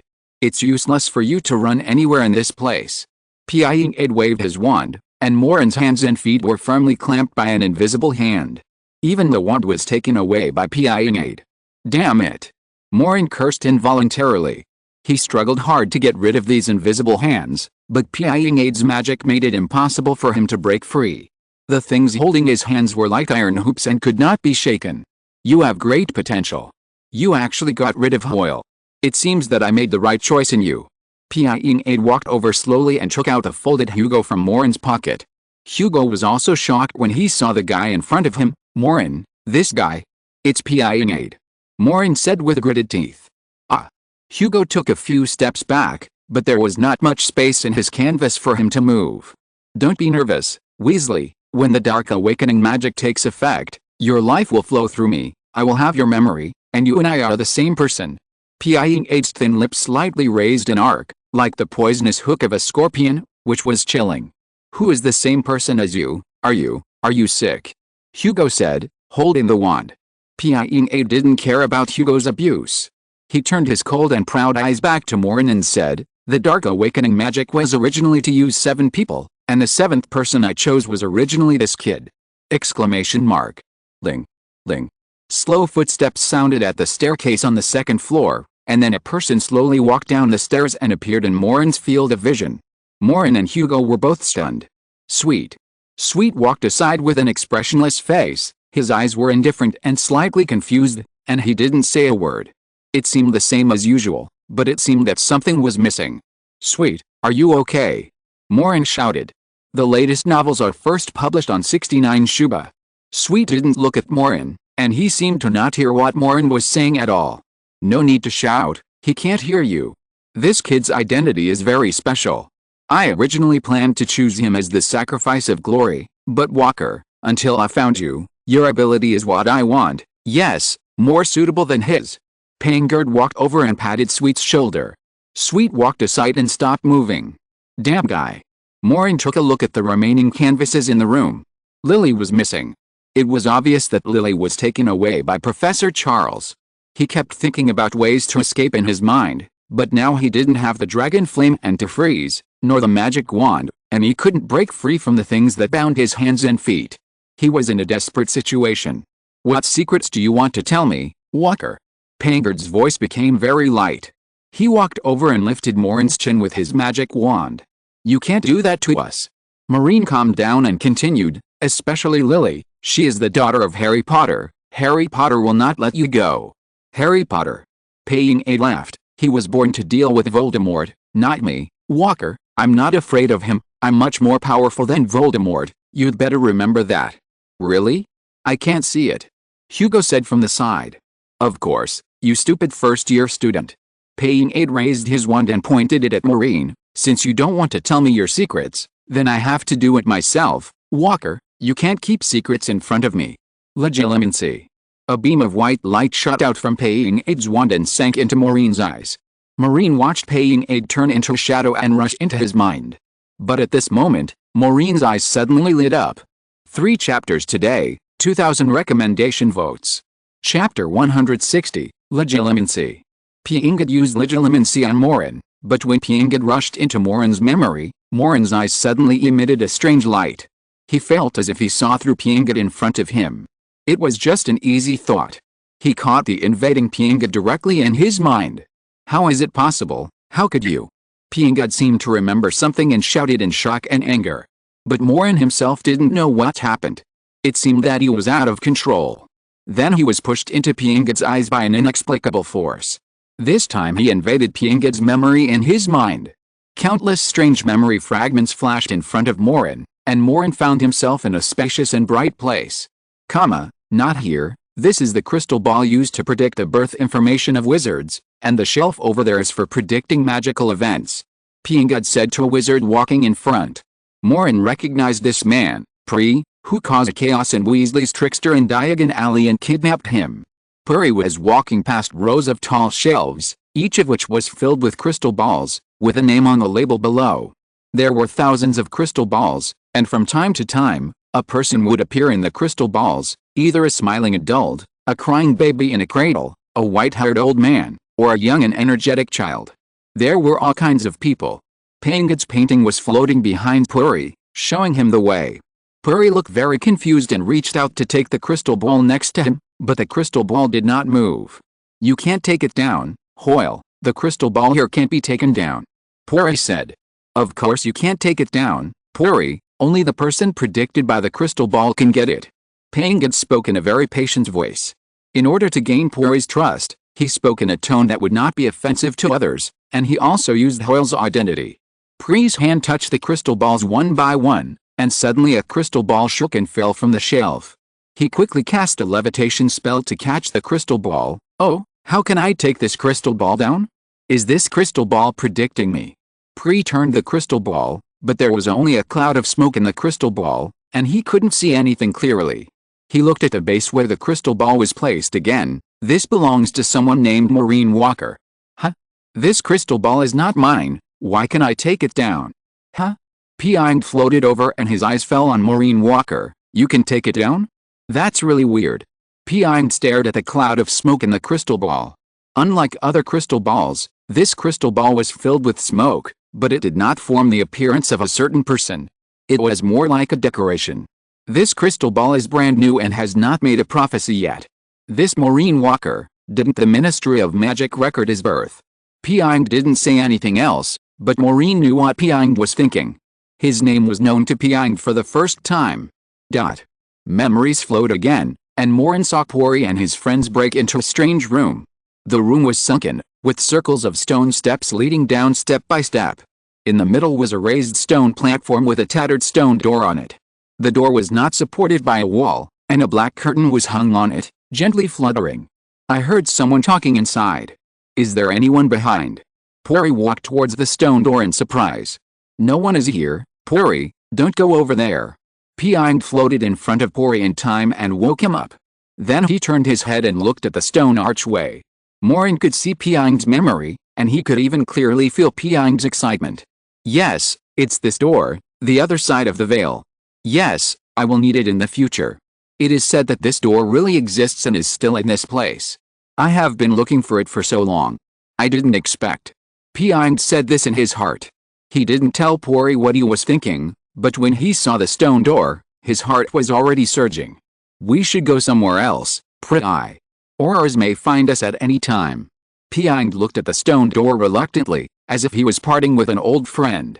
"I will come to find you next time. Wait for me.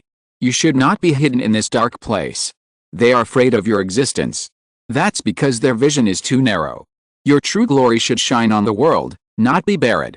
Paying Aid said silently in his heart, and then followed Puri to open another door and left here.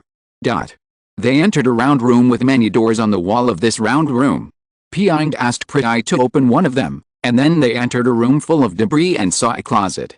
There was an hourglass in the closet flowing slowly. The hourglass was very delicate, about 10 centimeters in size, and the sand inside was golden. What was strange was that the sand in the hourglass actually leaked from the bottom to the top. That's it. Puri. Piang's eyes lit up. That's the time converter. This hourglass is a time converter? But I thought the time converter was a pocket watch. Puri looked at the palm-sized hourglass in front of him in surprise. Last time I heard from people in other paintings that the pocket watches were all broken, and only this hourglass was preserved. The latest novel is first published on the 69th book bar. Piang's breathing became rapid. With a time converter, he can carry out his resurrection plan and get rid of the constraints of the painting. Piang was very excited, but he restrained himself and said, "Puri, take it, let's get out of here quickly. He will bring you endless wealth. It is to bring endless life to myself." Piang shouted in his heart. The memory turned back again.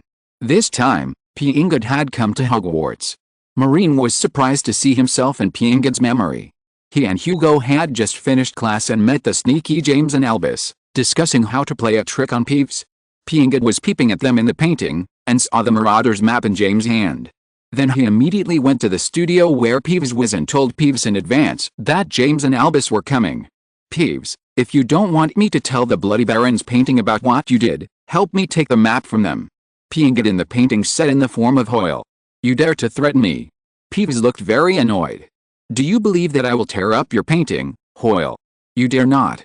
If you just destroyed any painting in the castle, you will be expelled from school," Piangad said. Peeves cursed and threw the chalk into the classroom. "You are a person in a painting, what do you need a map for? You can't use it." "I can walk on it, Peeves." Piangad fiddled with the hourglass in his pocket and sneered in his heart, "Stupid ghost, how do you know I can choose it? Do you know where the parchment used to make the map came from? Do you think you can make a live map with just a piece of parchment? That is not an ordinary parchment. You bunch of narrow-minded fools, this parchment has a great origin." Chapter 161 Special Person. Piangad watched James, Albus and the others turn the corner. He was hiding in a landscape painting at the top of the classroom and watching them. "That is the fruit of my hard work. You people will never understand. There are 4,000 Muggle lives sealed in it, stupid students. I sealed the lives of Muggles in this piece of paper, but you used it to make a map. If this piece of paper does not contain life, how can the map communicate with each student, let each student come alive, and show their location anytime and anywhere?" Piangad was furious. He had lived in the painting for hundreds of years, and was asleep for a long time. He didn't even know how the parchment he made with Muggle lives fell into the hands of these students. Piangad saw Peeves playing a trick on James and the others, so he took out the hourglass. "It's a pity that this hourglass is also broken. It can only go back to 1 hour ago, but this is enough. I will fix it." Piangad turned the hourglass upside down, and time began to go back to 1 hour ago. He found Mosby, and when no one was around, he took out his wand and used the Imperious Curse on Mosby. This was not easy. Piangad cast magic on the people outside the painting, which seemed to have exhausted his physical strength. He was gasping for breath and felt that all his remaining physical strength had been drained. However, the Imperious Curse was successful. Mosby went to the classroom on the 7th floor, opened the classroom, walked into the fog, and came to Piangad's painting. Piangad had already rushed into Mosby's body, and then Mosby's body kept changing in the painting, forming the appearance of Professor Charles. "Very good, I can finally leave the painting." Piangad opened a door and walked out of the abandoned classroom on the 7th floor, with the muscles on his face twitching with excitement. He could only move freely in the castle by disguising himself as a professor. He only needed a paintbrush to disguise himself in the painting, and did not need Polyjuice Potion at all. He had been observing Professor Charles for a long time. Usually at this time, Professor Charles would stay in his room to paint, so he did not have to worry about being seen by Professor Charles. But Piangad left the painting not to take a walk or embrace the sunshine of the real world. He wanted to absorb the magic in other paintings, and at the same time, he mixed the paintings in the corridor without any pattern to prevent the paintings with magic leakage from being too easy to be detected. Piangad occupied Mosby's body and moved for an hour before returning to the painting and cast Voldemort's corpse mark on Mosby. Voldemort's Death Eater mark appeared behind Mosby. Enough. With a roar, Maureen felt a pause in his mind, and then he squeezed out Piingid's memory and returned to his body. The magic that trapped his hands and feet also disappeared. He fell to the ground and looked at Piingid in doubt. At this time, Piingid was already retreating in fear. He covered his head, his eyes kept changing because of fear and anger, and his chest was trembling slightly. This was the first time he encountered such a strange situation. Piingid pointed his wand at Maureen. "You can actually read my memory? How did you do it? It should be me who read your memory, you are." Piingid seemed to be frightened by Maureen's ability. He looked at Maureen in disbelief. Because of too much doubt, the lines on his face kept stretching like rubber bands. He was a very cautious wizard. For his own purpose, he acted very carefully. Even when Maureen first came here, he did not attack Maureen directly, but wanted to find out what secrets Maureen had. However, he was careless. When he was using Maureen's mind, Maureen strangely spied on some of his memories. "Why did you leave marks on Hugo and the others? What did you do to them?" Maureen asked as he got up from the ground. His knees hit the ground and it hurt, but he could not care about anything at this time. He did not see the reason why Paying Aid left marks on Hugo and the others. The memory he saw stopped here. He did not see what other magic Paying Aid cast on Jamie and others. Paying Aid did not answer Maureen. He had been frowning in thought, his rough eyebrows squeezed into a ball like a hemp rope. Then he seemed to have thought of something, and said in surprise, "Heterochromatic eyes, not controlled by fate, cannot be legilimens, uncontrollable fire. I should have thought of it long ago, but I actually forgot this, damn it. That magic, yes, the secret contained in your body, turns out to be this. What did you understand? The magic of heterochromatic eyes." Maureen himself still didn't know what the magic of heterochromatic eyes meant. At the beginning of the school year, the Sorting Hat told him personally that there was a magic in heterochromatic eyes that he needed to explore. He originally thought that this magic was related to his not being affected by time, but from Paying Aid's words, it seemed to be far more than that. Piang's eyes turned fanatical when he looked at Maureen. "Yes, I didn't expect that I would meet someone as special as you when I woke up this time. Luck really favors me, haha. Walker, I need to re-examine you. Let me think about how I should deal with your life. You are too special and very rare. I thought there would be no second one, but I was wrong. I have seen one before. He was the most special wizard I have ever seen. It's a pity that he couldn't control his abilities. Walker, you are the same as him, but you just haven't grown up. But it doesn't matter. You belong to me now. I will control the things in your body for you." Piang laughed. He was so excited about learning more in secret that he didn't notice some changes in the room for a while. Petrify. A white light came from behind Piang and came towards him. Piang's whole body shook slightly, but he was not frozen by the petrification spell. "Clive." Piang turned around and looked at Sweet jokingly. "I almost forgot about you. Are you so anxious to find a sense of existence? Do you think your spells will work on me?" His memory was invaded by Maureen, causing some magic to disappear. Sweet, who was standing aside, had also woken up. He pulled out his wand and shot a petrification spell at Piang. But Piang didn't take Sweet's magic seriously at all. "Clive, you have been hiding your identity all the time. Are you afraid that your identity will be discovered by others? You are really a coward. If I were to ask you, your grandfather and father are not as cowardly as you." Piang laughed. "The latest novels are first published on 69 Shuba." "Shut up." Sweet's eyes flashed with anger. Faint. A red stunning spell shot out from Sweet's wand, but Payang did not move and let the stunning spell hide himself. "That's all you can do? Huh?" Piang said, "You Clive family members have more than just this ability. Why do you suppress yourselves? Clive, why don't you dare tell Walker what your identity is? What other secret identities does Sweet have?" Hugo said in surprise, and then said, "In fact, even if your father is a Death Eater, it doesn't matter. There is no need to hide anything." "Death Eater? Haha." Piang looked at Hugo with pity, as if looking at an ignorant person. "Voldemort has been causing chaos for several years, and you regard him as the most terrifying Dark Lord? What a stupid boy. People in the Clive family are disdainful of being Death Eaters. Weasley, although Voldemort has some tricks, he has weaknesses and does not have the ability to rule all wizards." While Piang was talking to Sweet, Maureen had already jumped over and grabbed his wand from under the table. "Even if you have a wand, what does it matter? Walker, you can't knock me down even if I stand." Piang saw Morin's actions clearly. Chapter 162 Dark Awakening. Piang laughed. I admire the ability of the Clive family, but I like Walker's ability more. Why don't you be loyal to me? Clive, I can make your Clive family regain its former glory. No need. Sweet said indifferently, and the magic wand emitted another red light. But his spell still did not work on Piang. Piang's strength was far beyond their imagination. Piang took out his pocket watch, looked at the time, and said, "It's almost midnight. The time is almost up. You should have had enough fun." "Yes, I just let you run around on purpose to make you completely give up. After all, it's only now before I resurrect. Charles, you should return my sacrifice to me." Piang waved his wand, and the door next to the kitchen was open with a bang. Professor Charles was also caught by the invisible hand, and the painting of Lily that he had stolen returned to Piang's hands. "Piang, you have the guts to lay hands on students," Professor Charles said angrily. He wanted to struggle, but he had no ability to struggle in front of Piang. "I've already said that it makes no difference to me whether you are a student or an adult wizard. You don't need to speak." Piang smiled triumphantly. He flicked his wand and tied Sweet and Professor Charles together. Professor Charles scolded, but his voice was restrained. Piang turned his head and looked at Maureen, like a greedy venomous snake staring at its prey. "You are the key, Walker. I know your secret now. If you don't know how to master the magic in your body, I have nothing to fear.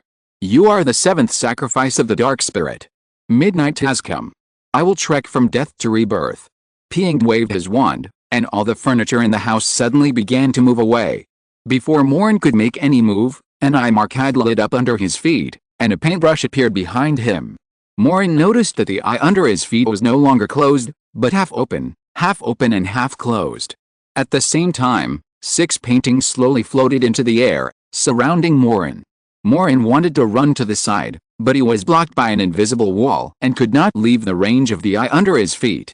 "Shatter into pieces."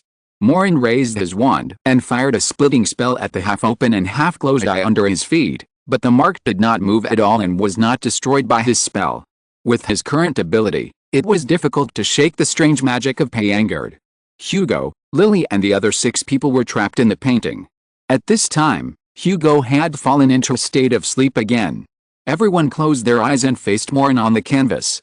The 6 canvases rotated around Maureen. "Hugo, wake up!" Maureen shouted. He wanted to wake Hugo, but it was useless. Hugo could not hear what he said, and no one else could hear it either. "Don't shout. No one can hear anything in this tower. The old witch Trelawney is not here at night. I have sealed this tower with magic. It is night now. No one can know what happened here. You will be my magic sacrifice." The tip of the magic in Piang's hand flashed red light, and he chanted a low and sour spell. Maureen could not understand these spells, but he found that as Piang's spells became more and more rapid, the atmosphere around him became more and more oppressive. The eye on the ground also emitted rays of light. Countless rays of light intertwined and flickered all over his body, forming shadows. Whether it was vengeful spirits or skeletons, there were all kinds of them. He even saw the old man who was sitting outside on the street reading a newspaper just now. These people seemed to be killed by Piang. They appeared around Maureen in a strange state, struggling unwillingly, with twisted and hideous faces, and screaming. The sound was like nails scratching a blackboard. Maureen couldn't help but cover his ears.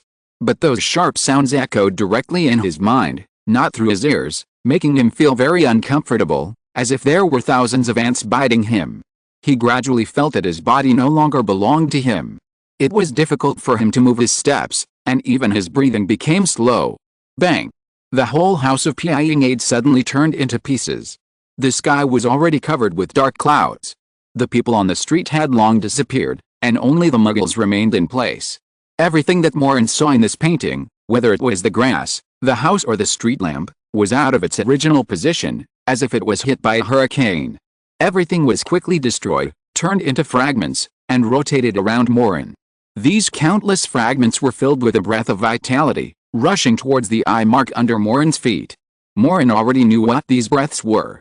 They were the life of the Muggles sealed in this painting, and they were also the reliance of Piang to survive. At this time, all these lives turned into rays of light and sank into Maureen's feet, wrapping Maureen's whole body. It was useless for him to struggle. He could only watch all this happen. He wanted to shout loudly, but the painting was located in the most remote north tower of Hogwarts. It was midnight. Ping dared to act here because he knew that Professor Trelawney was not there. This tower was an absolutely safe place at night. An hourglass appeared in Ping's hand, and then Ping's chanting suddenly stopped. Maureen thought something stopped him, but Ping just finished chanting the spell. As his voice stopped, the violent hurricane around him suddenly stopped in the air, as if time suddenly stopped, and everything became silent. The latest novel is published on the 6th book of the 9th month. Swish. Swish. Swish. Hugo and the others who were circling around Maureen suddenly opened their eyes and stared at Maureen with cold eyes. The eyes of the 6 people were like 12 sharp knives, cutting Maureen's body, making him feel a chill all over his body. Not only did Hugo and the other 6 open their eyes, but what surprised Maureen was that the half-open and half-closed eye marks under the feet of Hugo and the other 6 people were now completely open, emitting a cold light. Maureen looked at the eye under his feet, and the eye mark under his feet was also completely open. This eye was exactly the same as Ping's eyes, and the pupils were shining with cold light, lifelike. Maureen could actually see his own reflection in those eyes. Just as Maureen was staring at this eye, the eye suddenly blinked, and the eyelashes were trembling slightly, which surprised Maureen. He was actually stepping on a real eye. Walker, say goodbye to this world. I will live on for you, but it's a pity that you can't witness what the new era of this world is like. Ping's voice became extremely sharp and proud, and he laughed at Maureen. The living giant eye under Maureen's feet emitted a black light, which spun and turned into vortex. Then the eye became dark and deep, like a bottomless hole, and Maureen was standing on the hole. What made Maureen even more frightened was that he was gradually sinking into the dark eye. If you're listening to this novel on a channel other than Fanfic World, it means they downloaded and uploaded it without effort. We cordially invite you to visit our channel, Mundo Fanfic Novelist. There you'll find the original version of this story, and you can explore many other novels of various genres. We're waiting for you to immerse yourself in a world of incredible novels. Chapter 163, Blind. The huge black eyes were like an abyss. Maureen didn't know where he would sink to. The dragon flame cold repellent that could help him was also destroyed by Ping aid. He didn't even know what the magic in his body was, let alone how to use it. The black eyes had swallowed up most of his knees. Ping aid took out the exquisite hourglass. The golden sand was flowing from the bottom of the hourglass to the top. He raised his wand again and pointed at Maureen. Walker, your life will flow to me. Say goodbye to this world. Ping aid's wand passed through the air. Maureen felt that everything around him seemed to pause. Then he suddenly found that he had been trapped in a painting without knowing it. Just like Hugo and the other 6 people, he appeared on a huge canvas, covered by white fog from top to bottom. Ping aid was standing in front of the canvas, staring at Maureen with a poisonous gaze, as if appreciating a great masterpiece. The time converter in his hand suddenly cracked, and golden sand splashed out, spinning and dancing around Ping aid, as if a layer of golden dust was blown up. The golden dust sank into Maureen's painting and spun around Maureen in the painting. The space in the painting was infinitely stretched, and Maureen could no longer feel the influence of the time converter. Something in him was dragged from the painting to Ping aid, and his mind began to become drowsy, while Ping aid gradually began to glow with vitality from the lifeless state. His gray hair turned black, the wrinkles on his face began to flatten, and even his skin glowed with spirit. Life was rapidly transferring from Maureen to Ping aid. The phantom flow is turning. However, at this moment, a white light suddenly broke through the air from the static surroundings, blasting everything in the air, forming a white stream of light, fiercely hitting the golden dust floating out of the time converter, disrupting the rotation of the dust. The golden dust was immediately blocked and isolated in the air, cutting off the connection between Maureen and Ping. Ping did not expect all this. He roared, and something in his body immediately flowed back to Maureen. His hair turned gray again, wrinkles reappeared, and his skin quickly aged. 2 figures turned into white light and fell beside Maureen. Who? Ping glanced coldly at the 2 people who suddenly appeared beside Maureen.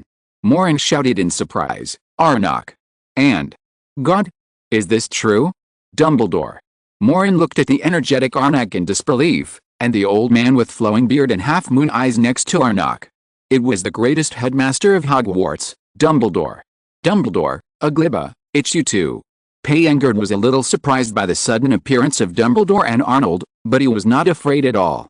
He looked at the two old men in front of him coldly, and waved his wand to gather the golden sand of the time converter in his palm. Glibba. Maureen looked at Arnold in confusion. I thought you were Arnold. Oh, you call me Arnold? Did the old guy outside tell you so? Arnold blinked at Maureen with a cunning eye, and his blue eyes were very playful. What do you mean? Isn't your real name Arnold? Maureen asked subconsciously. Of course I'm Arnok. Arnok spread his hands. If he says so, then I'm Arnok. Anyway, it doesn't matter, it's this little black wizard, right?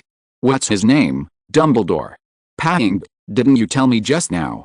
Dumbledore also winked at Maureen kindly, smiling, looking approachable. I don't understand, you two. We are people here, not outsiders. Arnok explained. Oh. People in the painting.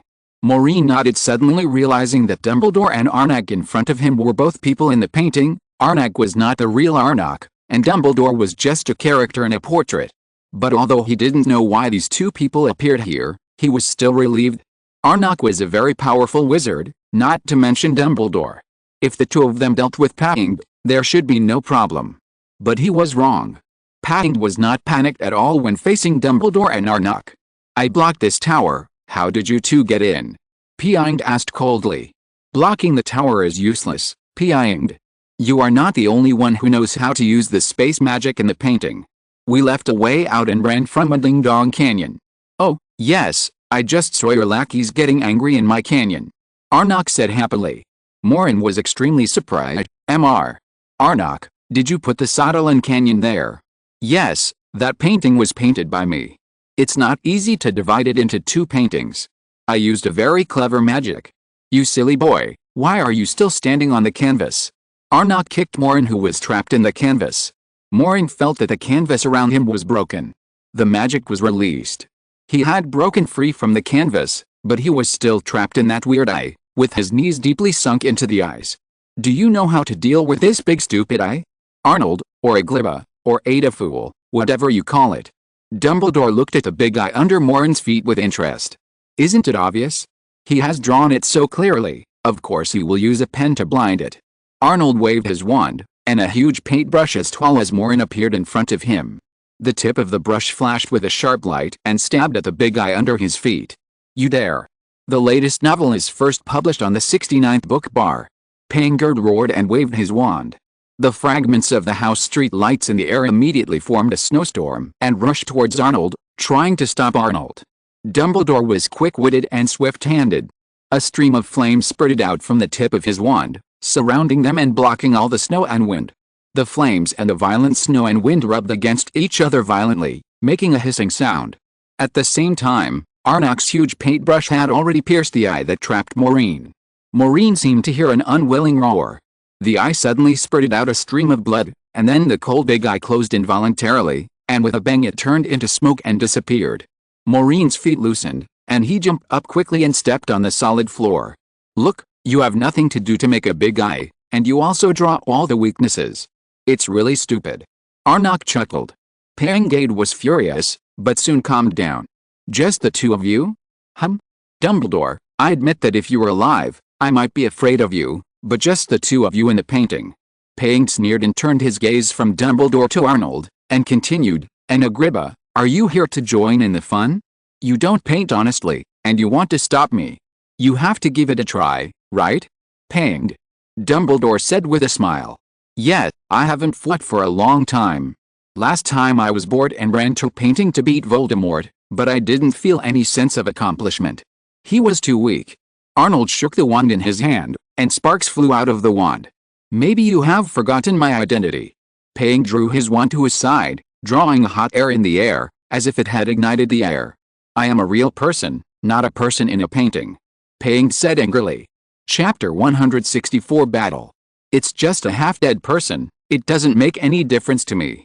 Arnok turned his head and said to Maureen, silly boy, leave here quickly, I just opened a passage to come in, you go first, I will find you later. Arnok, you can give me a sip of dragon flame cold repellent, I may be able to help. Maureen said hurriedly.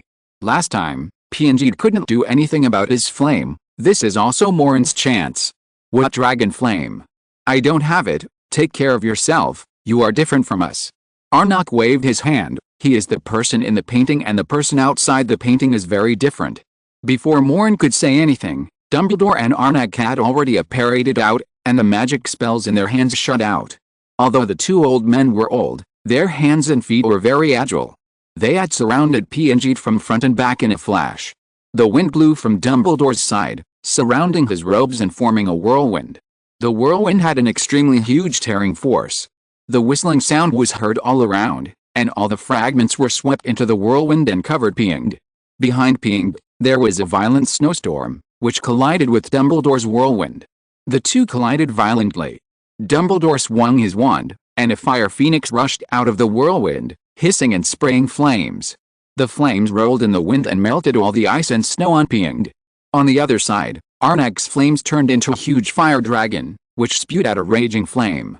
The flames surrounded it, as if it had consciousness, avoiding the ice and snow all over the sky, and formed a huge flaming palm above Piangd's head, and suddenly slapped Piangd. Piangd's figure was illusory, and the whole person had disappeared from the spot. Dumbledore's whirlwind flames and Arnak's huge palm collided in the air, making a deafening explosion. The air wave knocked Maureen, Sweet and Professor Charles out. You two people in the painting actually have such powerful magic. Piangd frowned, and his figure had already floated in the air. He was stepping on the rolling and dancing ice and snow under his feet. He was very surprised by the magic of Dumbledore and Arnak. We are not the cowards who shrink back after being scolded twice, as you think, little black wizard. Arnak stepped on the back of the fire dragon, and the fire dragon also jumped into the air and confronted Piangd. Learning never ends, and the people in the painting cannot stop learning. Dumbledore smiled and stepped on the flying phoenix and appeared behind Piangd.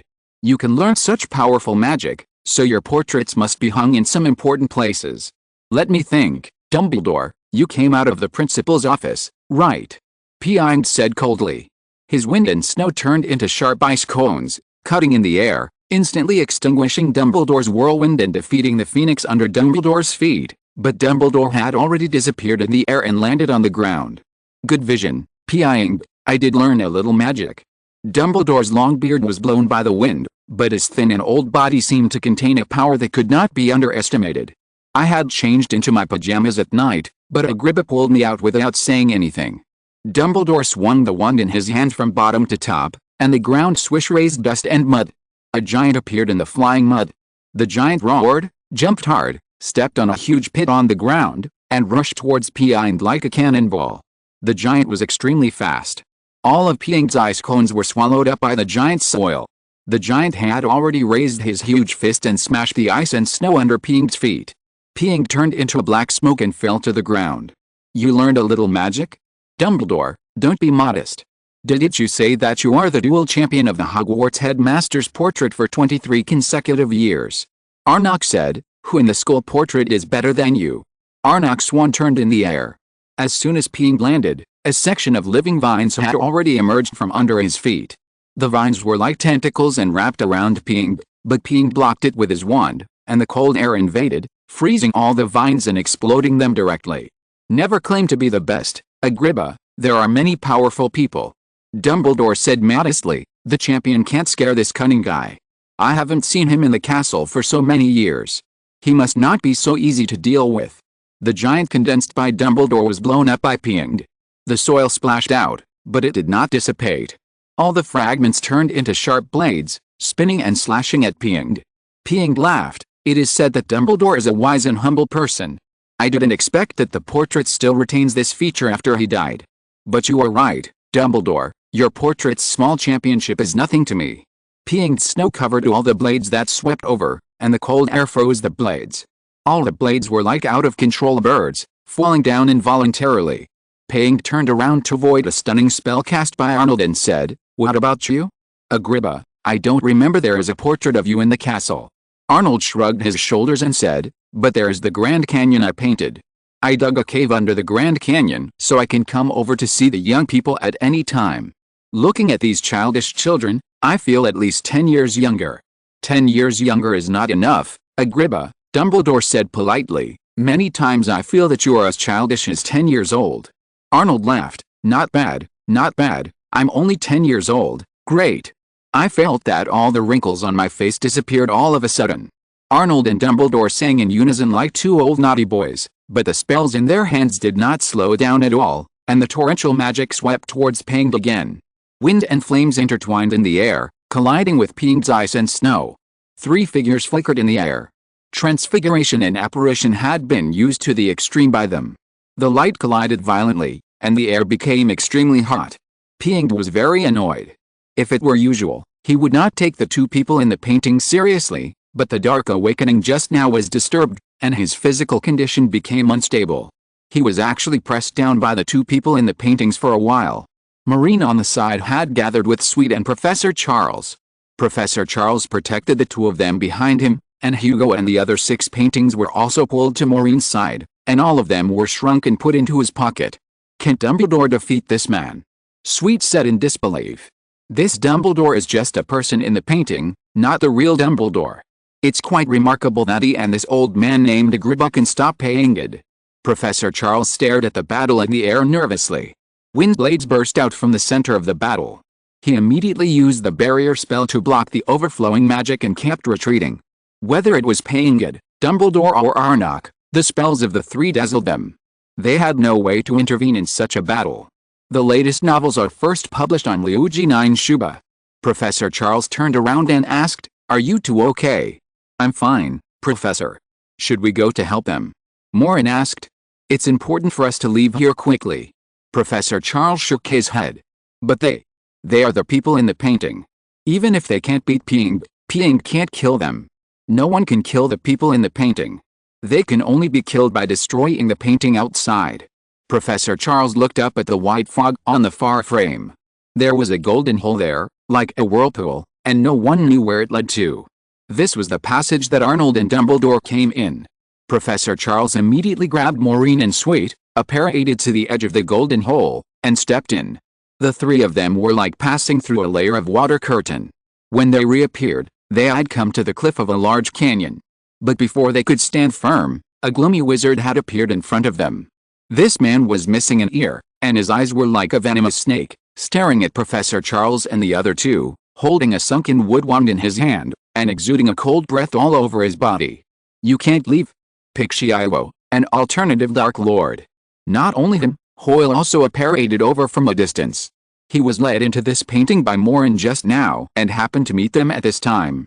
Chapter 165 Battle in the Canyon. Be careful, these 2 guys are not easy to deal with. Professor Charles held his wand to his chest. He had just been chased by Pixuo for a long time, but he failed to defeat Pixuo. Now there was another Hoyle, and he had to take care of Maureen and Sweet behind him. The situation was not optimistic. "Boy, what's the point of trapping me in this painting? Now that no one can get out, why don't you just come in and surrender?" Hoyle sneered at Maureen. "That's not necessarily true." Maureen was not afraid at all. He held his wand tightly. He had fought with Hoyle before, and he knew that Hoyle was not easy to deal with, but he had no way out now, and he could not give up resistance. Wind and thunder sound. Professor Charles shouted fiercely, and his wand sprayed out a stream of blue lightning, which rushed in the air and instantly attacked Hoyle and Pixuo. Ice without breath. Hoyle and Pixie shouted at the same time. Black light spurted out from their wands and collided with Professor Charles' spell, exploding immediately. A huge explosion spread across the cliff, and rubble flew everywhere. Iron armor. Maureen and Sweet waved their wands immediately, and an invisible shield appeared in front of them, blocking all the rubble. At the same time, they ran behind the cliff. Professor Charles waved his wand and slashed fiercely with Pixie. The fiery spells whizzed through the air and collided constantly. Hoyle rushed towards Maureen and Sweet. The ice and snow turned into 2 snowmen. The snowmen's eyes emitted black light, and they raised their hard frost fists and grabbed them. Fern dance. Maureen flicked his wand at the grass in the crack of the cliff. The grass suddenly swelled up and stretched out the crack of the cliff. In a blink of an eye, it grew to 5 meters long. It waved its branches to sweep towards the snowmen, sweeping one of the snowmen away, but the other snowman jumped up nimbly, stepped on the huge branch, and continued to rush over. Thunder explosion. Sweet quickly cast an explosion spell, and the red light shot out, accurately hitting the snowman's chest, blowing a hole in the snowman's chest. But this did not stop the snowman's movement, and its fist still smashed over. Maureen and Sweet separated and rushed to the side to avoid the snowman's attack, But Hoyle's stun spell had already shot over. Maureen quickly raised his foot, and the stun spell exploded an inch away from his feet. The stone splashed on his leg, leaving a bloody mark. Shatter into pieces. Maureen raised his magic wand and hit the snowman's head. The snowman's head exploded, snowflakes flew everywhere, and the snowman also fell backwards with his head raised. But before he fell to the ground, the snowman's whole body had turned into a puff of black smoke, and two ferocious black tigers appeared, which pounced on Maureen and the others. Boom! The black tiger's claws slapped on the branches of the grass in front of Maureen, directly breaking the branches, revealing its sharp teeth and continuing to pounce. Hoyle's transfiguration was much more powerful than Maureen and Sweet's. Maureen and the other two were only first-year students, and it was quite difficult for them to deal with Hoyle, an adult wizard. The reason why Maureen was able to fight Hoyle back and forth just now was because Maureen had a flying broom. With his flying talent, even if he couldn't beat Hoyle, he could flexibly dodge the opponent's spells and protect himself. But Maureen's flying broom had been rolled into pieces in Payang's painting, and it became extremely difficult to avoid Hoyle's magic. The black tiger came in an instant and bit Maureen's neck. But Professor Charles shot a blue light from a distance, like a rope, wrapped around the necks of the two black tigers, pulling the two black tigers apart and throwing them out. The two black tigers exploded into pieces in an instant. Run! Professor Charles shouted, but as soon as he was distracted, the black light of Pixie-Eye-Wo had swept over him and blasted him away. Professor Charles' face was pale, and he flew in the air. Before he landed, he disappeared in the air with a phantom, appearing between Maureen and Sweet, staggering 2 steps and almost falling. "Are you all right?" Professor Charles' clothes on his chest had been burned, and he was gasping for breath. Fortunately, the spell did not make him fall, but he looked seriously injured. Maureen and Sweet climbed up and looked at Professor Charles nervously. "We are fine, Professor, are you okay? These two are very strong, you should run to the woods quickly." Professor Charles wiped the sweat from his forehead and raised his wand again. Lightning rushed out from the tip of his wand. Hoyle and Pixie-Eye-Wo's wands also sprayed out more black light at the same time, colliding with Professor Charles' lightning. Boom! The 3 people's spells collided in the air and exploded violently, breaking the rubble of the entire cliff. Maureen and Sweet were unstable and were swept by the air wave and fell off the cliff. Not good! Professor Charles shouted, and was about to save Maureen and Sweet, but Pixie-Eye-Wo did not give him any chance. The ice and snow turned into ice walls, surrounding Professor Charles and forming an ice house. The latest novel is first published on 69 Shuba. Take care of yourself first. Countless ice blades flew out of the ice wall of Pixie-Eye-Wo and cut towards Professor Charles. Professor Charles wanted to trap Harold, but found that he couldn't teleport out of the ice house. Pixie-Eye-Wo's magic was very strange and blocked this area. He could only turn around to deal with these ice blades. When Maureen fell down in the air, he was just above the waterfall. He waved his magic wand and shouted, layer upon layer of waves. The water of the waterfall condensed into a wave, and the wave rushed under Maureen and Sweet's body, like a long silk. They fell on the wave and slid rapidly downstream. Maureen controlled the wave and made it roll up to form a curved arc, slowing down the speed of his and Sweet's descent. Freeze 3 feet. Sweet held the magic wand beside him and pointed at the waves under his body. The waves froze instantly, forming a step to support the two of them. But Hoyle above had already turned into a puff of black smoke and chased down. A black light from the black smoke hit the frozen waves under their feet, and the ice exploded immediately. Maureen and Sweet fell down again. Fortunately, they were not far from the bottom of the cliff at this time. The surging water washed them out and flowed down along the turbulent river. Maureen used a freezing spell again, turning the layer of water under his body into ice. The ice froze him and Sweet, and floated to the surface of the water, like a small boat, and was quickly washed away along the turbulent river. The two struggled to break free from the ice, but Hoyle's spells kept shooting at them, exploding in the water around them. They could only cast the iron armor spell to block the splashes. Fortunately, the current was strong and their drifting speed was extremely fast, so Hoyle's spells could hardly hit them. At this moment, the ice under their feet suddenly seemed to hit something and spun violently, followed by a cry of pain from the bottom of the water. "Oh, it hurts so much," which bastard drew another piece of ice.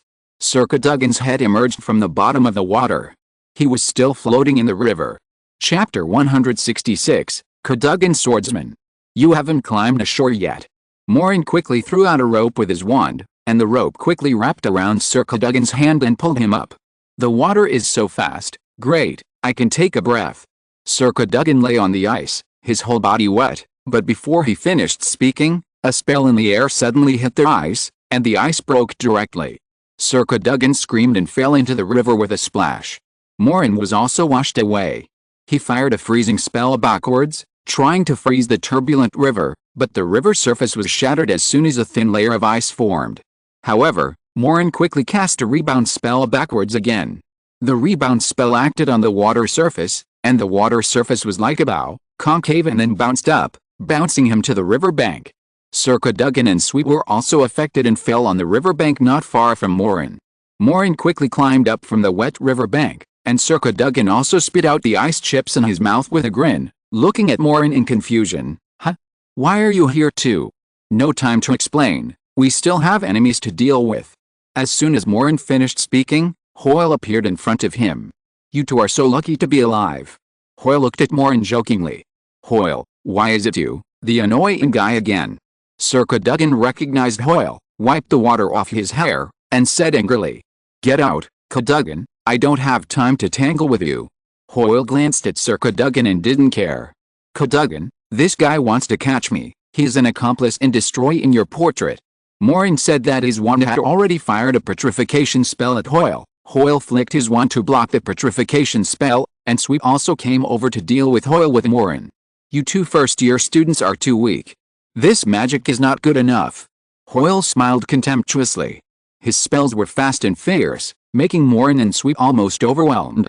An explosion spell collided with Maureen's stun spell and exploded in front of them.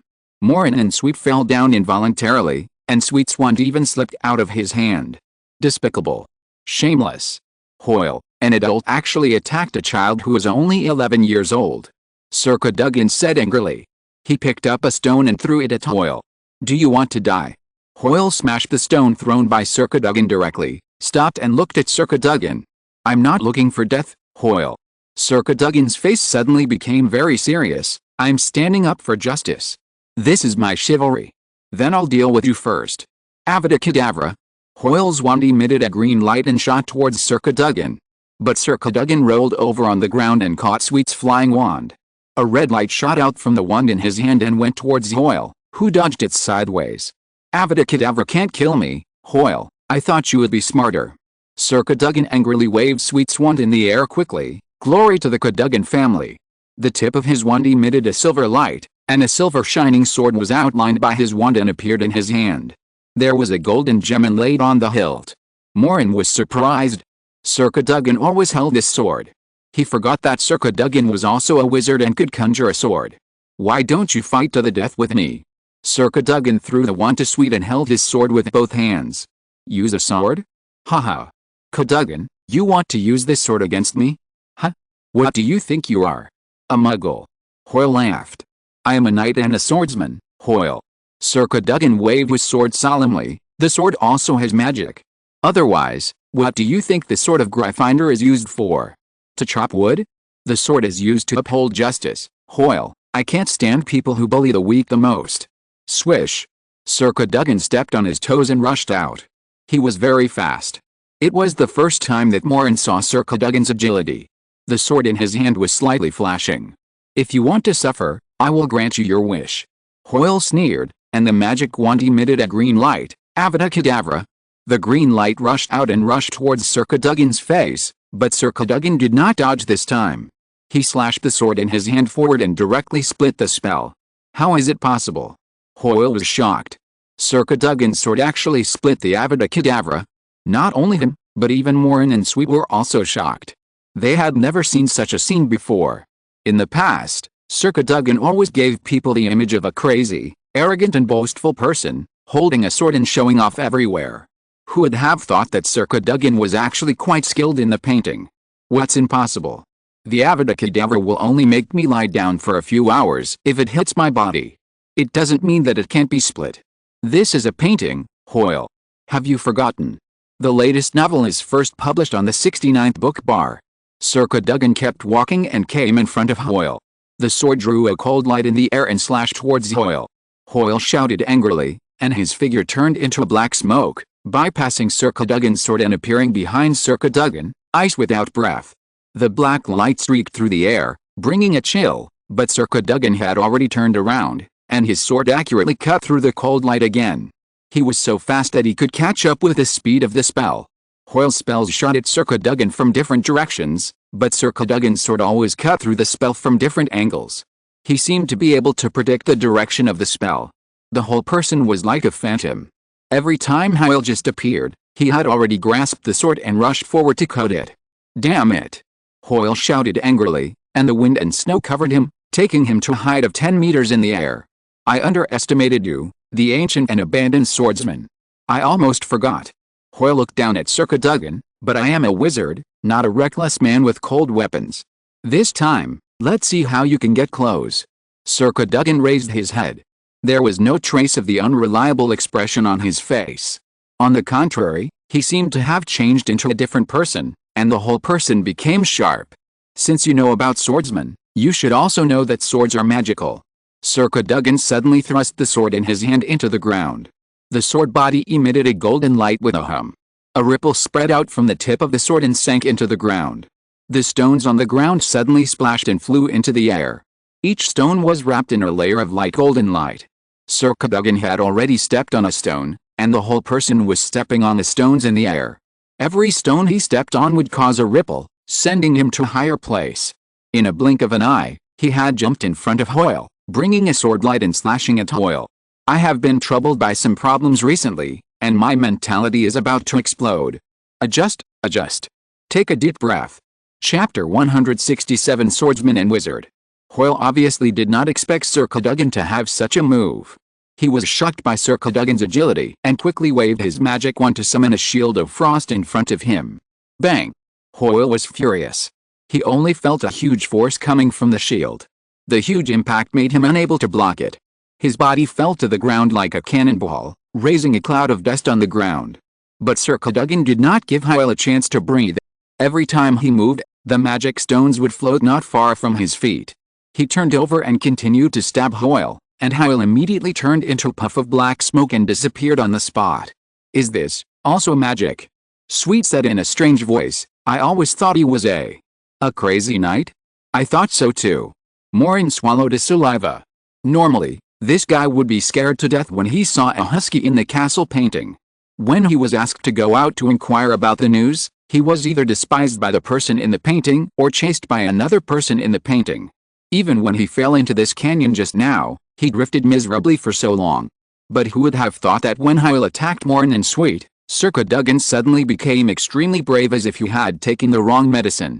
He used Sweet's magic wand to transform a sword of his own, and then chopped Hoyle back step by step. "Have you heard of a magic swordsman before?" Sweet asked. The two of them had originally planned to help Sir Cadogan deal with Hoyle, but now Sir Cadogan was obviously in the upper hand. If they acted blindly, they might hurt Sir Cadogan, so they chose to wait and see wisely.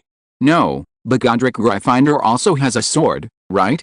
Could it be that Mr. Gryffindor is also a swordsman?" Maureen guessed. "It's hard to say, but this guy is really hidden. It turns out that his crazy behavior is just a disguise. It's unbelievable." Sweet and Maureen looked at each other and felt incredible. Although they knew that this was a painting, and the rules in the painting were very different from the real world, Sir Cadogan was also a real person in history. It was impossible for him to have a skill that did not belong to him out of thin air and be able to cast magic with a sword. This opened Maureen's eyes.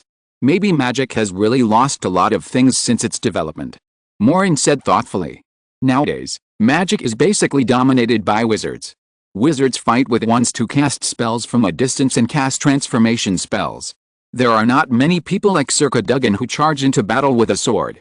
Maureen was thinking, and a scream came from the air, blood flowers flew everywhere, and a left hand fell from the air and lay across Maureen and Sweet. Bang! Another figure fell down, and there was a sound of broken bones. This. Maureen was shocked, and he and Sweet looked at each other in bewilderment. Hoyle, who had just chased them everywhere, had his left hand cut off by Sir Cadogan. Sir Cadogan landed in front of Maureen and Sweet with a swish, and the sword in his hand was shining with an unstoppable cold light. "Don't worry, I'm here, this guy can't hurt you," Sir Cadogan said arrogantly.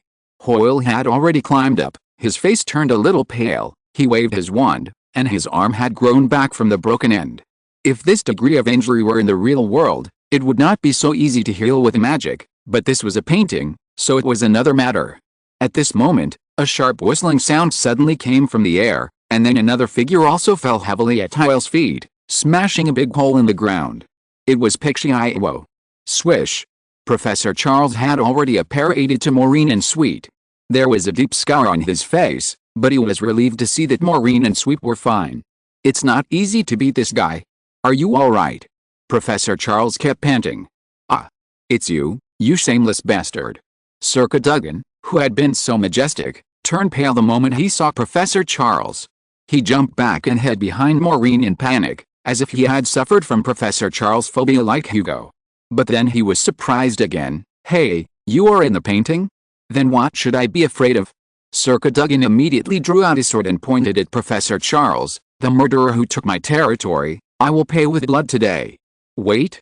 Sir Cadogan, Professor Charles is not a bad guy, we misunderstood him, the one who destroyed your painting is Paengid. Maureen hurriedly grabbed Sir Cadogan to stop him from doing it. If Sir Cadogan in the painting really played with a sword, he would not be easy to mess with, especially now that Professor Charles was injured. He was definitely not Sir Cadogan's opponent. He burned my territory, isn't he a bad guy? Sir Cadogan said angrily. Your territory. Professor Charles looked at Sir Cadogan in confusion.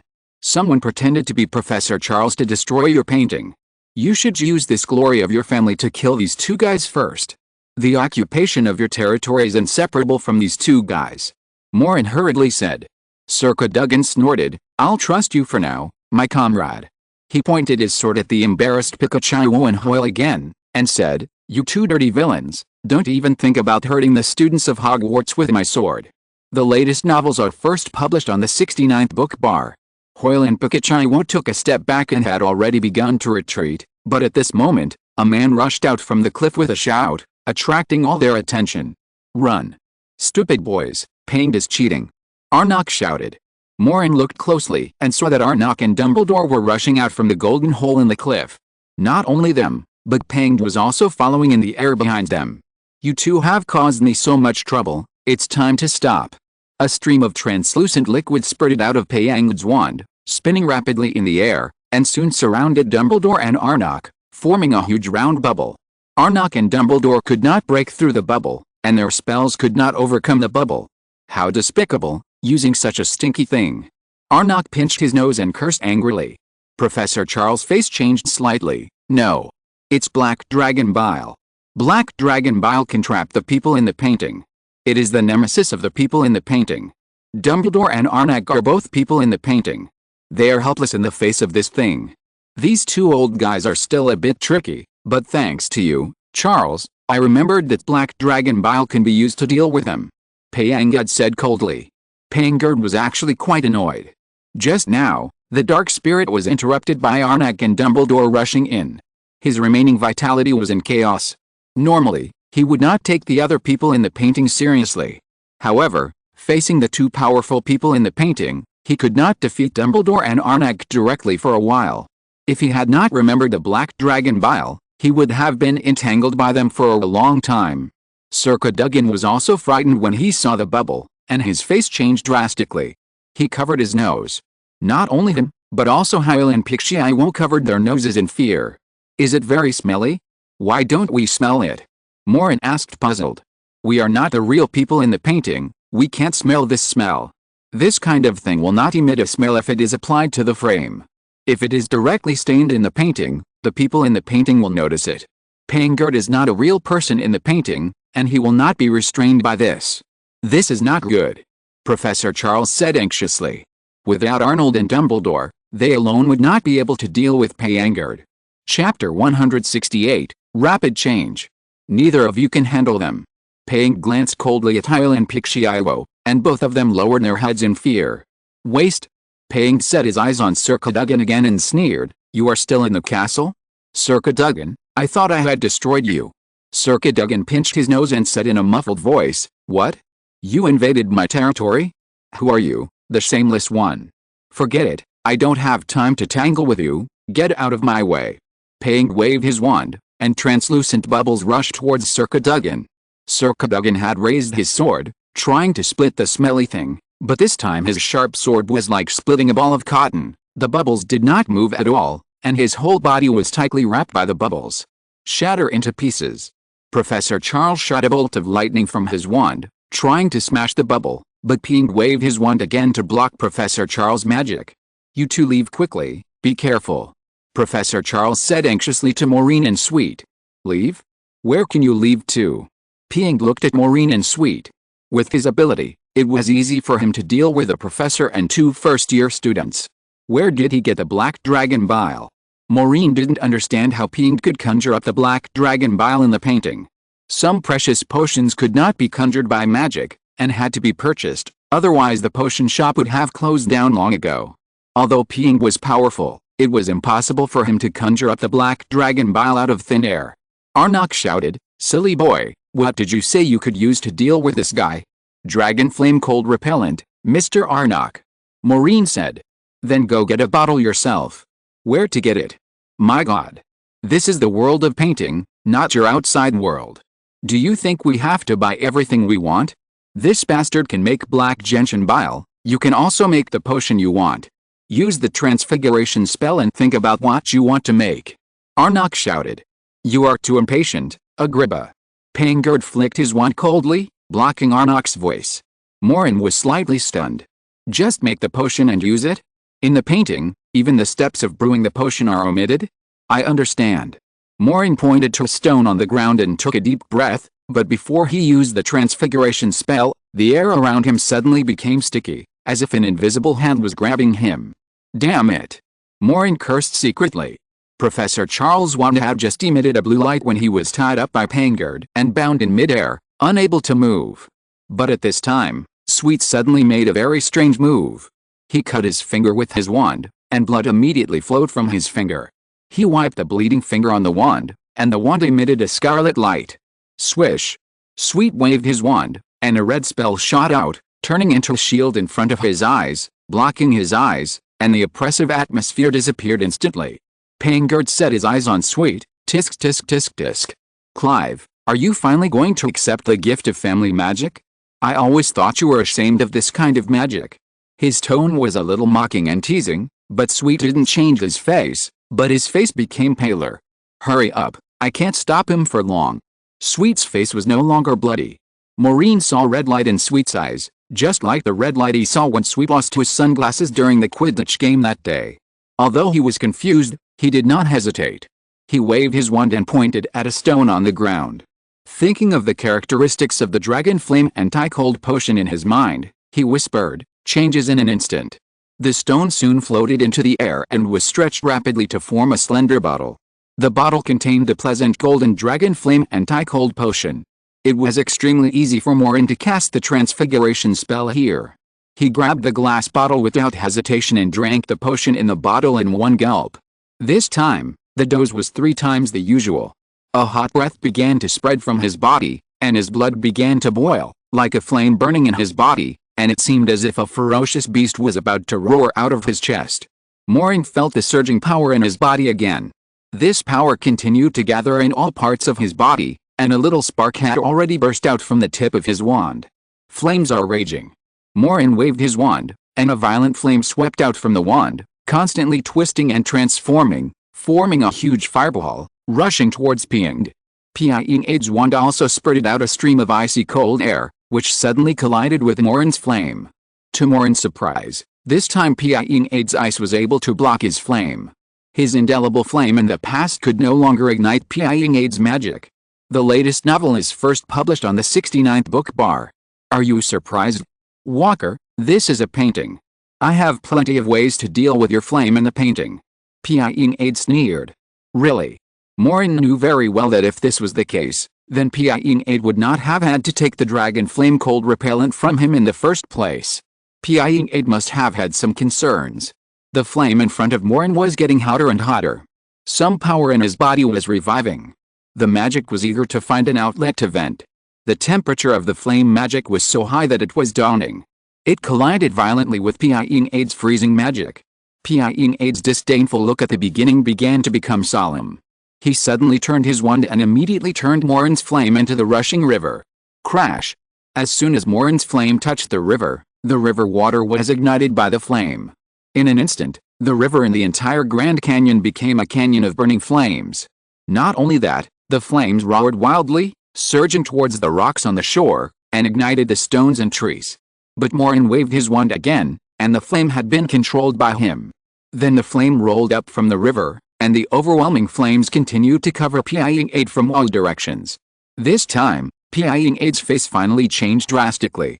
Not only Pangard, but Hyle and Pixiao seemed to be frightened by the flames. They turned into black smoke in a panic, and apparated to the golden opening above the cliff of the canyon and left the place. Yes, this magic is what I dream of. Pangard's face was uncertain, but then he laughed again. Why don't you explode again? Walker, work harder, let me see to what extent you can exert this power. You will see. Maureen felt that every part of his body was covered by magical power. He vaguely understood what Arnok said at the beginning, how a wizard like Dumbledore was casting magic all over his body. Just like now, Maureen felt that he could also transform this power into real magic. His eyes burned with flames, and the whole person floated in the air unconsciously. Chapter 169, As Much As You Want. The whole sky was lit up red by Maureen's flames. Everyone was frightened by this terrifying flame. Maureen shook his wand, and a hot line of fire appeared in the flames, heading towards Arnold and Dumbledore. The black dragon bile that wrapped around them was immediately ignited and became the fuel for the flames. Then Maureen took back the flames, and Dumbledore and Arnold were out of trouble. This fool boy, he can actually use such a powerful flame. Arnold swallowed and said. Why? Did the guy outside tell you? Dumbledore asked. He said, but isn't it difficult to stimulate the power of this fool boy? Arnold and Dumbledore looked at each other and ran away quickly.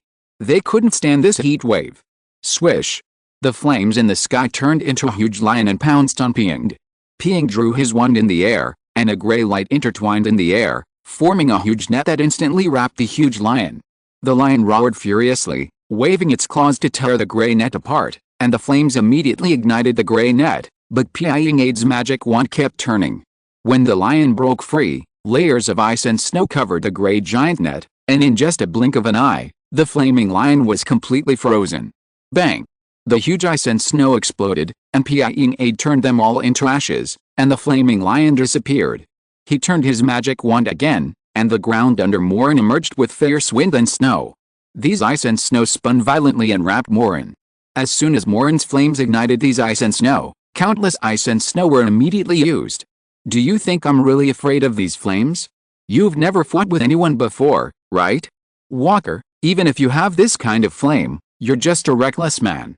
Pying Aid sneered, and the wrapped ice and snow were spinning faster and faster, and the huge airflow formed by the spinning ice and snow pressed the flames back.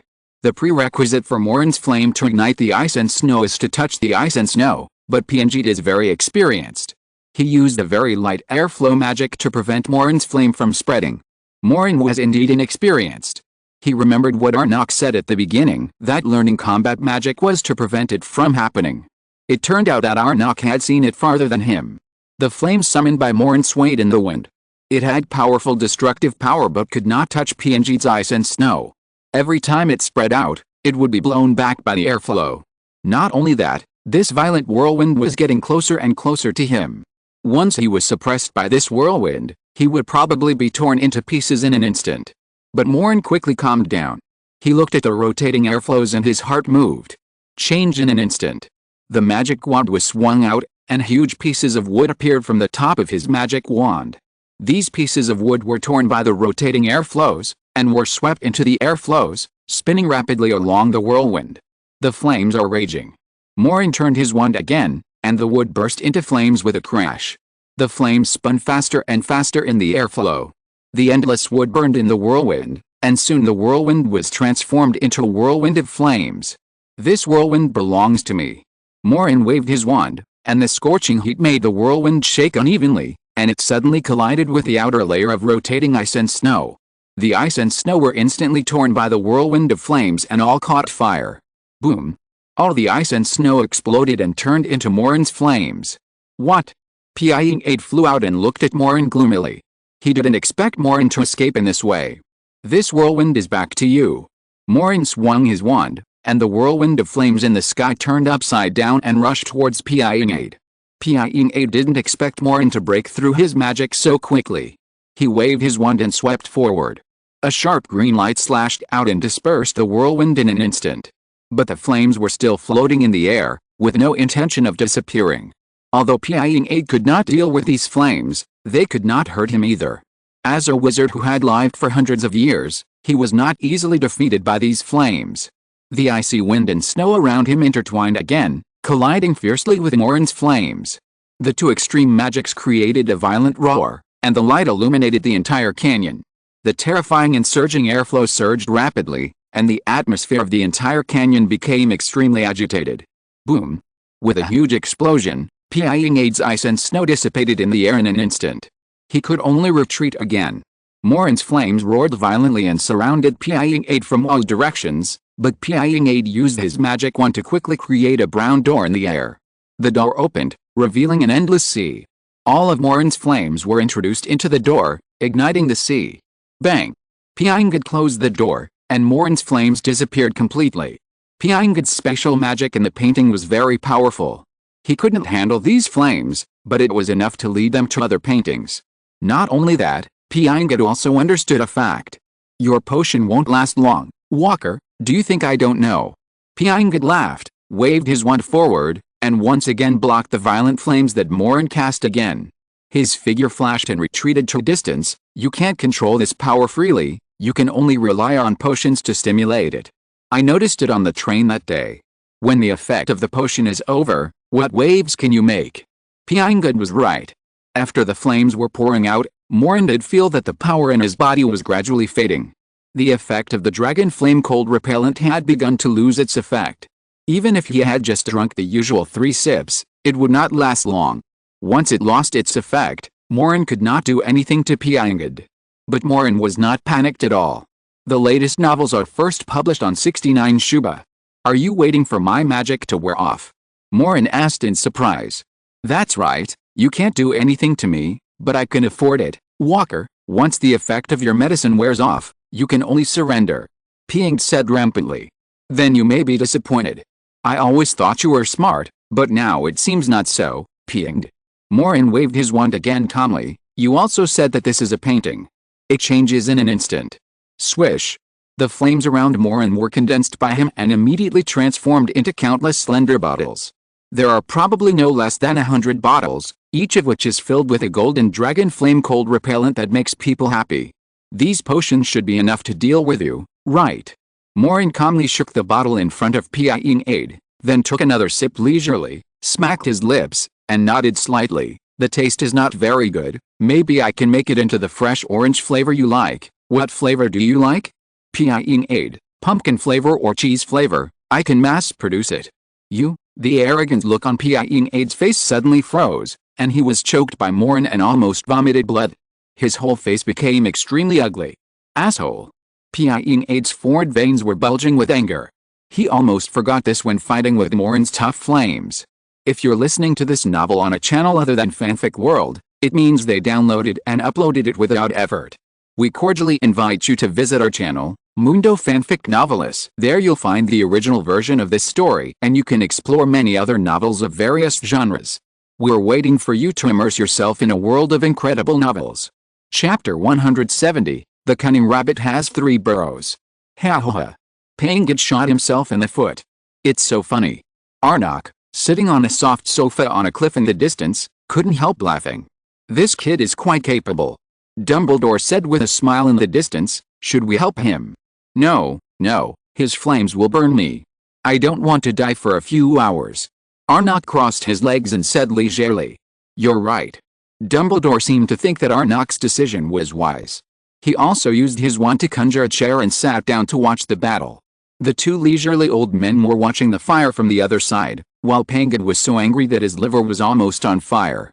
Pying Aid's face was extremely livid. He had planned to wait until the effect of Maureen's medicine wore off before dealing with Maureen, but now it seemed that in the painting, Maureen would never have the effect of the medicine wear off. Once Maureen's flames subsided, he would drink another sip of the endless dragon flame cold repellent to stand up again, endlessly. The flames here were too terrifying. Pying Aid had not recovered his life yet. When Maureen's fire magic became stronger and stronger, P.I.N.G. knew that it would be very disadvantageous for him to continue to waste time. Very good, very good. Walker, remember, I will come back one day to take away this power in your body. You belong to me. If he could leave the painting and face these flames, he would still have a way to deal with them, but he was still in the painting and could not exert his previous strength. Once he could not do anything about these flames, it would be unnecessary to waste time. He turned into a black light and disappeared on the spot, appearing in the hole on the edge of the cliff. He glanced at everyone fiercely, rushed into the hole, and left the Sodalin Grand Canyon. I won't let you leave like this. When Maureen felt that power rushing around in his body, he felt that many magic seemed to be within reach. This time, the flames swept his whole body, and took him to the hole quickly, chasing P.I.N.G. Hey, are you leaving so soon? Why don't you sit for a while? Arnok stood up and shouted. Hurry up, Agrippa. Dumbledore disappeared from the spot and chased after him. P.I.N.G. had returned to his painting. He stood in an empty area, staring coldly at Maureen who was chasing him. Behind him stood Hyle and Pixie-Io. Not fighting anymore? Huh? P.I.N.G., where did your arrogance just now go? Maureen brought the violent flames here as well. The things that had just been rolled into pieces in this painting were gradually recovering, whether it was the streets or the houses, or the muggles and wizards, they all began to condense and gradually take shape. Walker, you can't trap me. Even if you have those flames, it's useless. When I am fully resurrected, I can easily deal with your flames. P.I.N.G. said coldly as he looked at Maureen who was wrapped in flames in front of him. Maureen glanced around and said, I may not be able to trap you. Anyway, I'm not here to trap you. He raised his wand forward and smiled, but I'm here to set fire, you know, just like burning the train at Hogwarts. I don't quite understand whether the things in the painting are true or false, but I think my flames are different from the flames in the painting. I think you will understand. Whoosh! The flames surrounding him suddenly spread wildly from his feet, and the streets and grass that had just condensed under his feet, as well as the flames on both sides of the street, all burned wildly. You dare! P.I.N.G.'s face changed completely. He shouted sternly, and a frost gushed out of his wand to wrap around those flames. If something was burned in the painting, it could be restored in a period of time, but Maureen's flames were obviously not ordinary flames. In addition, the painting was originally created by the life magic of Muggles. Once burned, it would be equivalent to burning the life that P.I.N.G. had plundered from the Muggles. At that time, everything would be destroyed. It seems that what I thought was right. Try harder. The flames are raging. Maureen waved his wand carelessly, swinging it here and there, and the flames jumped. This time he was too lazy to control the flames, letting them run freely and having fun. Damn it! P.I.N.G. roared madly and tried to save the houses in his painting. However, the speed at which Maureen's flames spread exceeded his imagination. Soon all the houses were invaded by the uncontrolled flames. The flames bit and the whole painting was on fire. Ah! Two shrill screams came from behind P.I.N.G. P.I.N.G.'s two men, Hoyle and Pixie-Io, roared in fear. They were also covered by flames at some point. The two of them were created by the black magic in the painting. They were much stronger than the other people in the painting, but their lives were closely related to the painting. After the painting was ignited by Maureen, they were also affected. Save us, Master. Help. Hoyle and Pixie-Io struggled in agony. The flames were like maggots attached to their bones, burning them to pieces. They wanted to use magic to remove the flames, but the ones had already burned into a pile of ashes. P.I.N.G.'s chest kept rising and falling. He was helpless. Hoyle and Pixie-Io were already buried in the sea of fire. Walker, I will come back to find you. The latest novels are first published on the 69th book bar. P.I.N.G. spat fiercely, and his body began to catch fire, because he was also connected to the life of the painting, but he quickly extinguished the fire on his body. The magic wand turned into a door in front of him, and the whole person disappeared into the door. Maureen ran towards the door, but Arnold and Dumbledore had already run over. Don't chase him, silly boy, it's useless. Arnold stood cautiously in front of the golden passage, not daring to take a step into the fire. Why not chase him? Maureen asked. He can come to the painting on the Hogwarts side from other paintings, or escape from Hogwarts to paintings in other places. You can't catch up with him. Arnold spread his hands. We didn't expect to kill P.I.N.G. here from the beginning. Dumbledore said with a relaxed look. Just drive him out of the castle, and the rest will be dealt with later. Maureen now gradually understood the rules of the painting. He understood that Arnold and Dumbledore were right. Pangard's mastery of the space magic in the painting was stronger than anyone else, and he really couldn't catch up. Forget it then. Maureen glanced at the world that was already on fire. All the conspiracies that Pangard had brewed in Hogwarts disappeared in the sea of fire. He did not take back the flames, but let them continue to burn. As long as he ignored them, the flames would never be extinguished. This guy is really hard to kill, Mr. Arnott. Is there no other way? Maureen asked. Of course there is a way. Let's go quickly. I don't like your flames. Arnott waved at Maureen. Remember, don't touch me with your flames, or I will fight you to death. You can't beat him. Dumbledore kindly reminded. Shut up, Dumbledore. Arnott turned and stepped over the golden passage. Maureen still had many questions for Arnott to answer, so he also jumped over the golden hole and returned to the Sodalin Grand Canyon. Chapter 171, Tear Open. When Maureen returned to the cliff of the Grand Canyon, he sat on the cliff, panting with exhaustion. Close the door quickly, close the door quickly. There's a fire over there, don't burn me down. After Maureen came back, Arnott quickly waved his wand to destroy the golden hole, then walked to Maureen and patted him on the shoulder. Boy, you are very courageous. Fortunately, you should have told me earlier that any potion can be conjured up in the painting, so that I wouldn't have to be chased around by that guy. The power in Maureen's body had subsided and he returned to calm.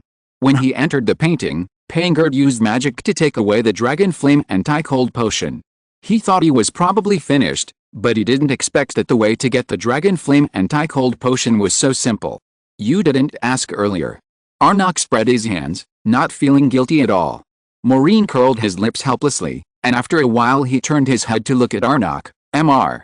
Arnott, who are you? Why do Headmaster Dumbledore and Pangard both call you a Glibba? What is your real name? My name is Arnott, and also a Glibba. There is no conflict, right? Arnott sat down leisurely, looking at the rushing river below. After all the flames were taken back by Maureen, the river had returned to normal. Why not conflict? You know that people have many middle names, right? For example, Dumbledore is called Albus Pivabri, a series of weird names, too long, I have forgotten them all. Arnott pointed to Dumbledore next to him. It's Albus Percival Wulfric Brian Dumbledore. Dumbledore came over and said with a smile, of course, if you find it troublesome, you can also call me Albus. Fool. Lemon ice cream. Fool. Dumbledore. I don't really care what I call you. Oh, I won't call you that, Headmaster Dumbledore. Maureen said in order. Although Dumbledore was just a person in a painting, he still respected this legendary headmaster. He asked Arnold again, so Mr. Arnold, what is your last name? Arnold touched his head and said mysteriously, it will scare you to death if I tell you. Tell it. I am willing to be scared to death once. Maureen said curiously. Arnold coughed twice and said, my name is Arnold Agrippa. There was silence for a moment. That's it. What do you want to hear? Godric Arnold Agrippa Gryffindor. Arnold asked happily. But it didn't scare me to death. Maureen said in astonishment. Oh, you are so brave. Arnott said in surprise. Maureen looked at Arnott helplessly. The Arnott in the painting and the Arnott outside were so similar. By the way, aren't you thinking about how to leave the painting now? Or do you plan to stay in the painting for the rest of your life? Arnott pointed to the gurgling Grand Canyon. Of course our world is also very beautiful. You can also consider staying here. I can give you this Grand Canyon. Maureen glanced at the canyon that had gradually recovered. The gurgling waterfall had a unique charm. But Maureen shook his head. Thank you for your kindness, but I still don't want it. I like the outside world. Professor Charles should take me out. He knows a lot about paintings. Maureen looked down the cliff, but Professor Charles was not there.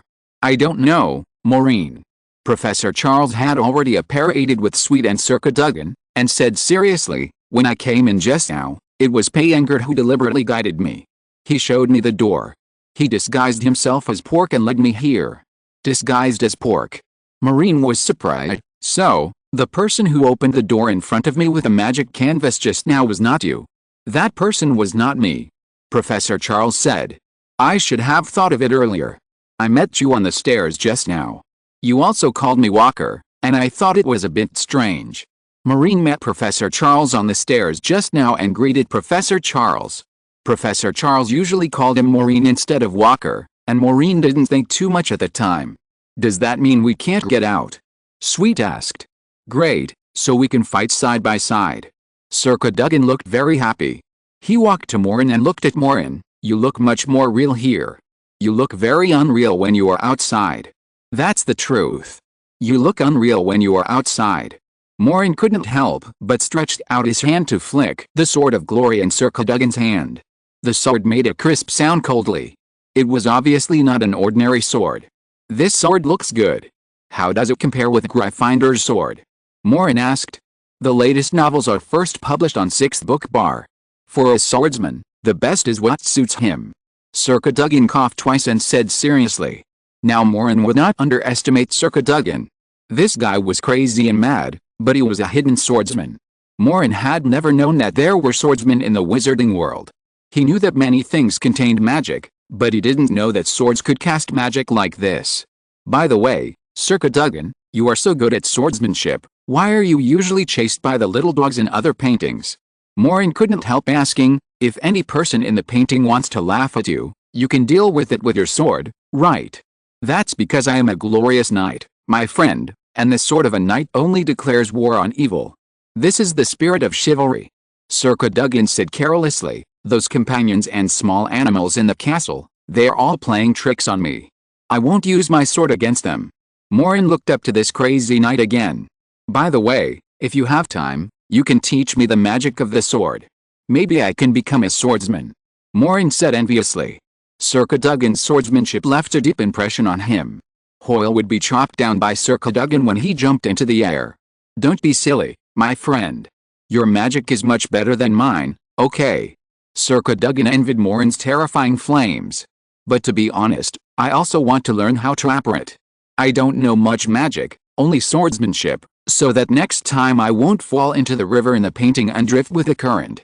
Let's not talk about this for now, Maureen. We must go out and tell Principal McGonagall that Peeing is still alive. Are Hugo and his paintings still with you? Professor Charles asked. They're here. Maureen took out the portraits of Hugo and other 6 people from his pocket, but the 6 of them were still in a coma and had no idea what happened here. How to save them from the painting? Maureen asked. I need to study this. Peeing's magic is not so easy to crack. Professor Charles picked up the 6 canvases and examined them carefully. Peeing was a powerful character, and the magic he cast had to be cautious. But Arnak grabbed a painting and said, what's hard to crack? Look. He tore the painting casually. Crash. The painting was torn, and Hugo fell out of the tear on the canvas and landed on the ground. Ah. It's that simple. Maureen and Professor Charles looked at each other in bewilderment. Why were the things in the painting so weird? Chapter 172 The Way Back. How complicated can you think? This is our world. Don't you understand that we should follow our rules? Arnak waved his hand, and then tore the others out of the painting. Everyone rolled on the ground like they fell out of a sack. Professor Charles quickly took out his wand to stabilize them from rolling off the cliff. Can't they wake up? Maureen asked.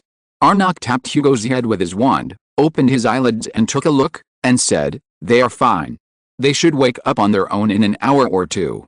Maureen thought of what Peeing said about the time converter's limitation on his own space, and asked, what if Peeing uses the time converter somewhere else and comes back? I won't be able to deal with it at that time. Don't worry, the time converter was broken by my magic just now. It won't be easy for him to repair it in a short time. By the time he repairs it, it will be too late to stop what happened in the evening. At least there will be no more of his paintings in the castle. Arnak said leisurely. Then how do we get out? Maureen looked around. Just now, Peeing must have blocked the way in. Professor Charles was also let in. That was troublesome. Ask Dumbledore. Arnak said. Dumbledore raised his crescent-shaped eyes and said, I know a way. Follow me. Dumbledore knocked on the ground again, and the rocks on the ground bulged, and a brown door appeared. He held the bronze door handle, opened the door and walked in. Professor Charles suspended the 6 unconscious people in the air, and everyone followed Dumbledore's steps. Maureen walked through the door and found that he was like passing through a curtain of rippling water. When he opened the door, it turned out to be the room where the wizard played chess. They had returned to the corridor on the 7th floor from the North Tower. It was obvious that not only Peeing understood space magic, But Dumbledore was also familiar with the magic in the painting. By the way, what kind of magic is in my body, Principal Dumbledore, do you know? Maureen was troubled by this question for a long time. Although he could conjure up many dragon fire cold repellents at will in the painting to stimulate the strange magic in his body, he couldn't stay in the painting all his life. When he went outside, he wouldn't have so many potions. Maureen hoped that he could control this magic freely, rather than relying solely on dragon fire cold repellents. I'm afraid I don't know. I know a lot of magic in my paintings, but if no one tells me, I won't know everything. Hey, Ogleth. Dumbledore greeted the wizard playing chess kindly. Oh, Dumbledore, want a game? The wizard playing chess said enthusiastically. I'll do it, I'll do it. Before Dumbledore spoke, Sir Cadogan ran over impatiently. No, go away. You don't even know the rules. Ogleth waved his hand in disdain. But Sir Cadogan still shamelessly picked up the queen and casually shouted checkmate, and Ogleth kicked him angrily. I'm in a hurry, Ogleth, next time. Dumbledore waved with a smile, and took Maureen and the others to the front door, opened the door and entered a landscape painting. Where is Mr. Arnott? You should know the magic in my body, right? Maureen asked again without giving up. Why don't you ask the old guy outside? Arnott put his hands behind his back and walked very leisurely. What's the difference? Aren't you him? By the way, where is he now? Why didn't he get back to me for so long? Maureen asked puzzled. Arnott yawned and shook his head. I can't say this, he didn't let me tell you this. They walked along the walls of the castle, around the picture frames hanging on the wall, through all kinds of paintings, and experienced the world in the paintings in person. This is a very magical feeling. Usually they are outside looking at the scenery in the painting, now they are looking at the castle outside in the painting, as if they have changed their vision. Such experiences are rare. Dumbledore led them to a room with a suitcase in the corner. He opened the suitcase and waved, we are almost there, get in. The suitcase was not big and looked like a simple box from the outside, but when they stepped on it, they found that at the bottom of the box was like a slide. They went around in this slide and then appeared in a small wooden house on the sea. The small wooden house was lonely and there was nothing around it, only slightly rippling waves. After opening the small wooden house and going to the balcony, they saw a staircase that extended all the way to the sky and disappeared into the clouds. Wow, a ladder to heaven? It's the work of Brig. Arnold stood on the stairs, looking at the endless sea and stretched comfortably. Go up. Dumbledore motioned for everyone to climb up the ladder. They went up all the way, higher and higher. At the end, the clouds around them were within reach. There was only a dot left of the cabin below. Maureen was still wondering how long they would have to walk, when suddenly the clouds around them disappeared. They had come to a bright room filled with painting utensils and various magical paintings, like an exhibition hall. The room of requirement, I found it last time. Dumbledore said with a smile in the painting on the wall. Is this the room of requirement? Great. Maureen looked around in amazement, then turned to look at the painting they had just come from. The picture of the ladder to heaven was hanging there. They had left the painting unknowingly, but Dumbledore and Arnold were still standing on the ladder. Can't you come out? Maureen asked, maybe you can come to our world and have a look. We don't want to go out. Without magic protection, something bad will happen. Arnott stretched lazily, besides, your world is too chaotic. This is the most comfortable place. The latest novels are first published on the 69th book bar. Maureen didn't know what to say. He originally thought that the world in the painting was weird. All kinds of strange rules made him unable to adapt. However, the people in the painting also had their own worldview, and he was used to it. Dumbledore asked, Charles, I think you must be willing to go to the principal's office and talk to the principal about the matter, right? Maureen, are you going? Maureen was running around in the paintings in the castle late at night and was exhausted. He shook his head. I think this kind of thing should wait until tomorrow. It doesn't matter a little while. Anyway, peeing won't come to trouble me. I will go directly to the principal. Professor Charles said. Well, I'll wait for you in the principal's office. Dumbledore waved to Maureen, then disappeared in a blink of an eye and went back to his painting. I'm leaving too, silly boy. Come in and play when you have time. You already know the way. This room is really nice.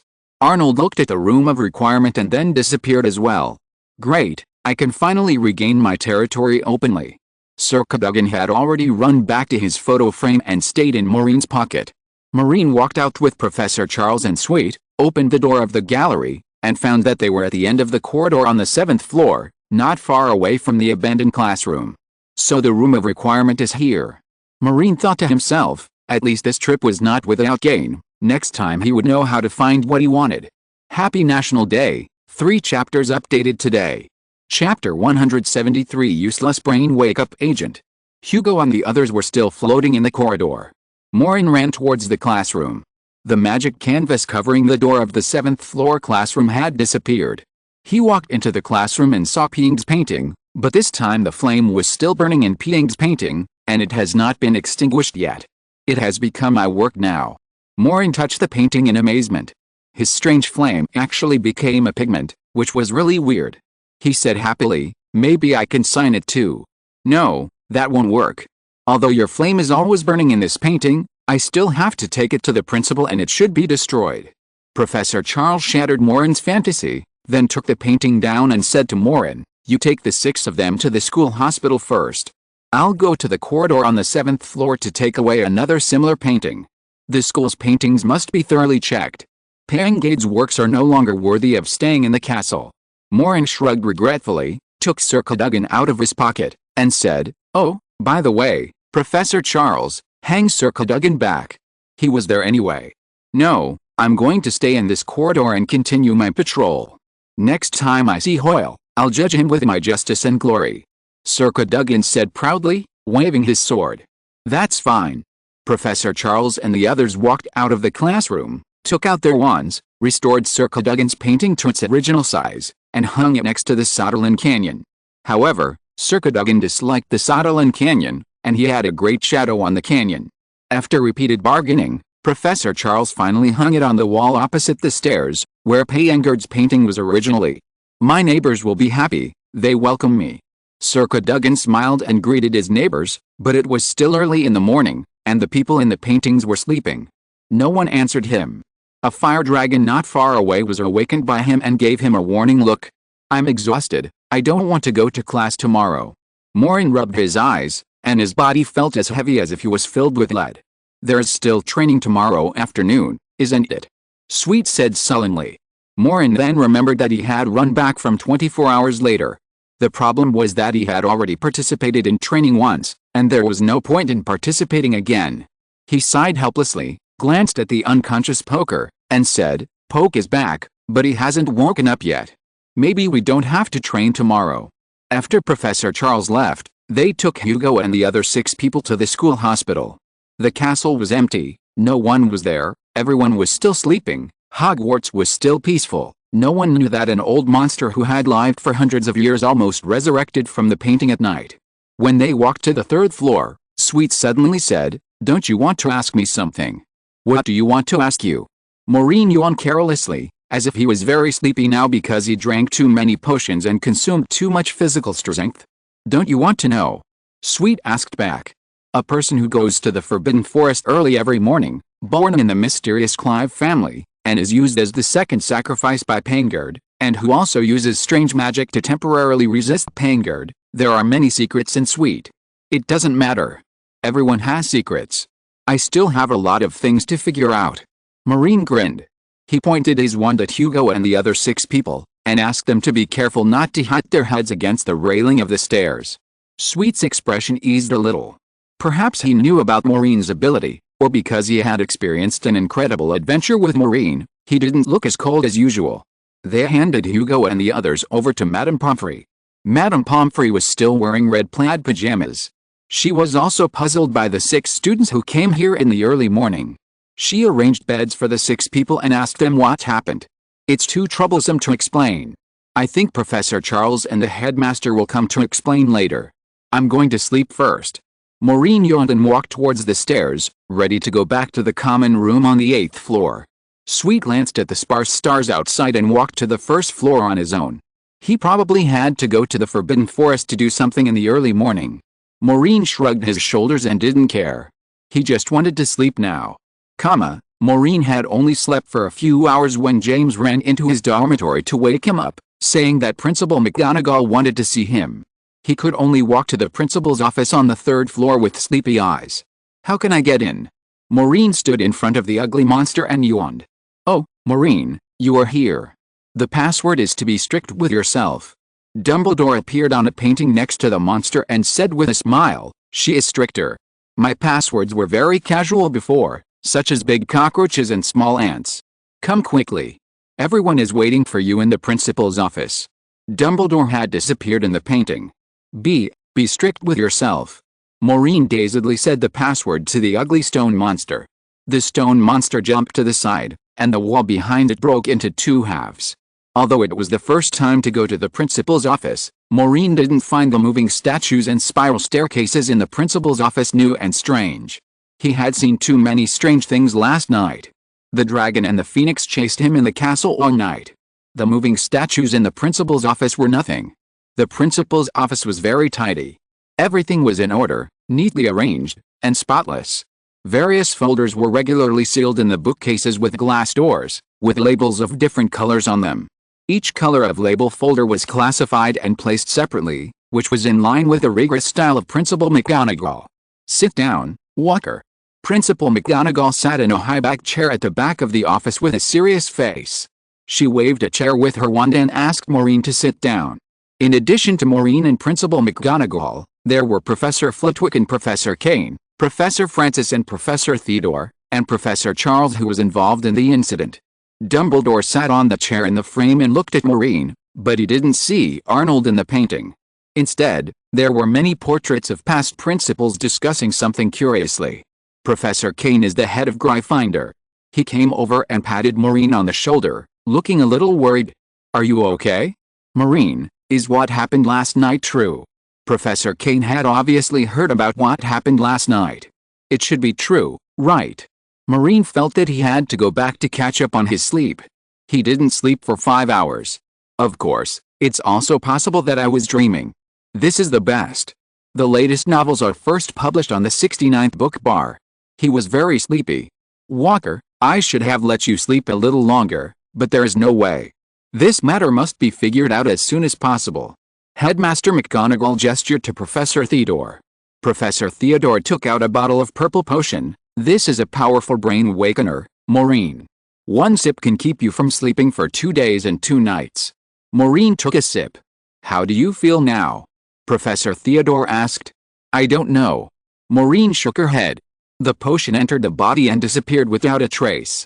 There was no disturbance, not even the throat was warmed up, and the whole person was still very sleepy.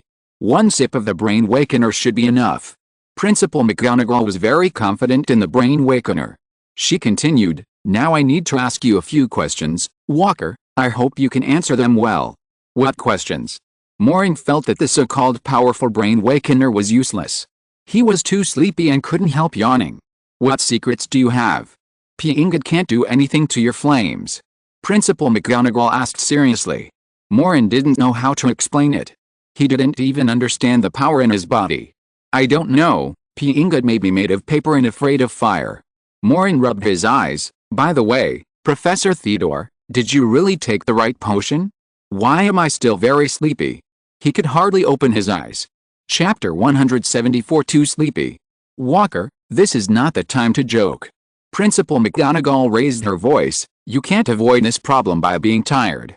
We all know that the strong brain awakener is very effective. Is that so? Maureen's eyelids became heavier and heavier. You dare to sleep in front of the principal? Professor Francis said indifferently. Well, I shouldn't dare. Huh? Maureen was snoring before he finished speaking. Maureen? Maureen.